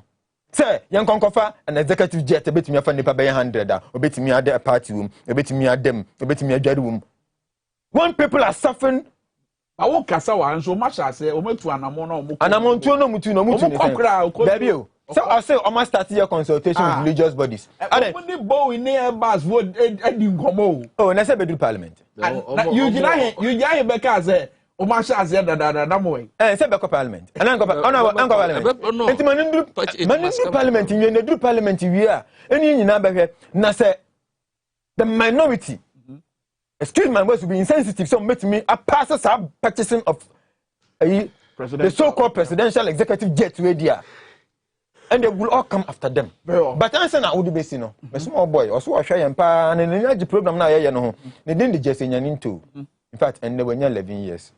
Okos to our React Academy or Santa Maria. I wish him a very happy executive jet of I wish him a happy birthday. Yeah, quite him now. I dear Bakwa, be sure was small boy when you feel Dubako, when ya obeshia, and it says, I'll be a penny. Now you're discussion on sense of I could need you ma. It was so work with me be conta and a chair a month for Nano. Saquanian be a bet da a year mammy Jemens and then a pound for him. Now, Brasher the fee for 2 ounces of frail no. Wabra no mo bobu eye budget ho na eda o mo koye no na ma me Jemensa enka eye abato commissar won na koye no na wonka ho na ye Bosman Asare ene eye owura tete enti e pam omo e na ye dom kuma na wo mra hye fie no mo ka say o mo hia ma me Jemensa na fi so wo pese o mo tin nsam ni dodo na efi ono ankasa na no ba ye bisa say nya esi ye no eye no kren wo de amanfo ka honorable say come here say mama Jemen say ye adwane free akontabuo ho ana ye osima mienu ye fa ni we hu dwa time ni ho winim obi a oye government appointee ni na tuanaka the Ghanaian people intino we expect accountability from them, we expect responsibility from them. Intino sa uba parliament uba miti ye our representative to account to the people through parliament. Enye Jimensa na ono okoye press conference ka say he's the best electoral officer was saving this country so much money and so on. If you have said this, go to parliament and justify. Is that not it? At the Crontino say at the papa ba obeka say wona we head of department or policies na ma the papa ba yes sir. So at the bonus so ba e say so gitum say your lack of competence have led to what? The bad governance of that. But why should it be here? Why should it be here? It's not about that. He's the head of the institution. He's the spending officer.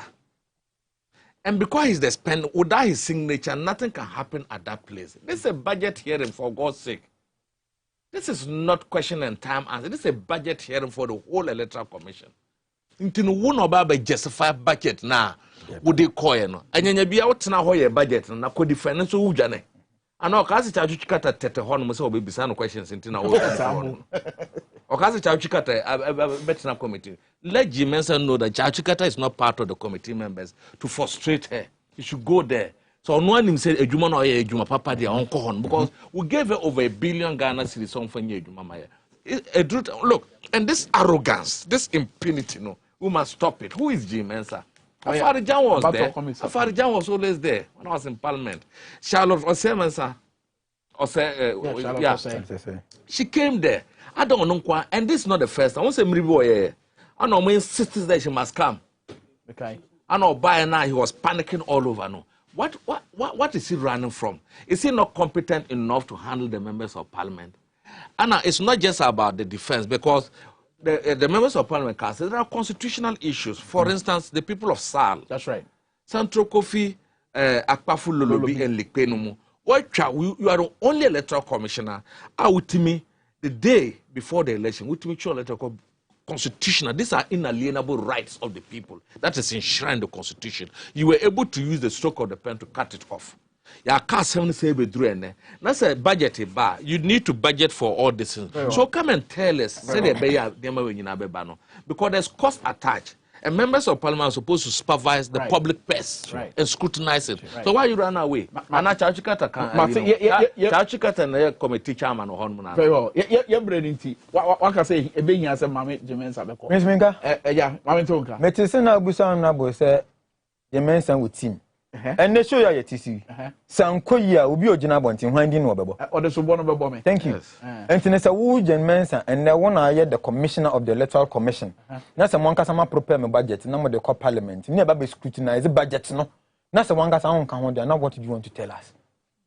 Is Francis Bossman the head of the Electoral Commission? On anybody, or handle an aspect of the Electoral Commission, not the head of the commission. And this is not the first time. Jeffrey Bossman.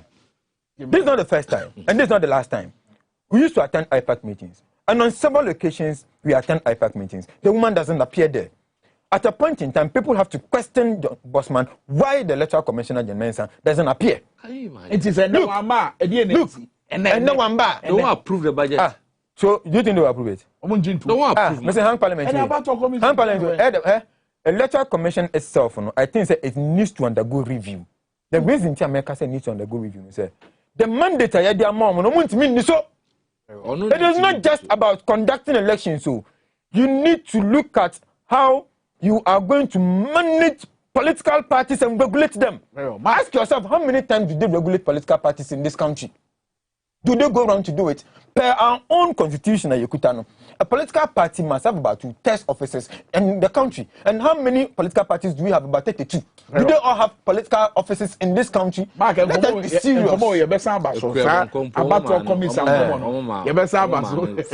Honorable Timothy, I want to about David or say, Mark, also, I5 which we buy. Mark, we see a national youth organizer, my PNC, Emmanuel Konena. So, Honorable Timothy, I want to Matabwade, former member of Parliament, Busa North constituency. What ten and ano pay, Wabra, Yakin Kobo, Ewoton Sansan. So, Yafawuzia, Janamia, me Prince, Kwame, Gamini, Amapo Chicheku, Yabasa Bishamo, Ewoton Sansan, Chay Fiada, Bujay, Bishop Kubi Batna, Membe say, Emma Winate.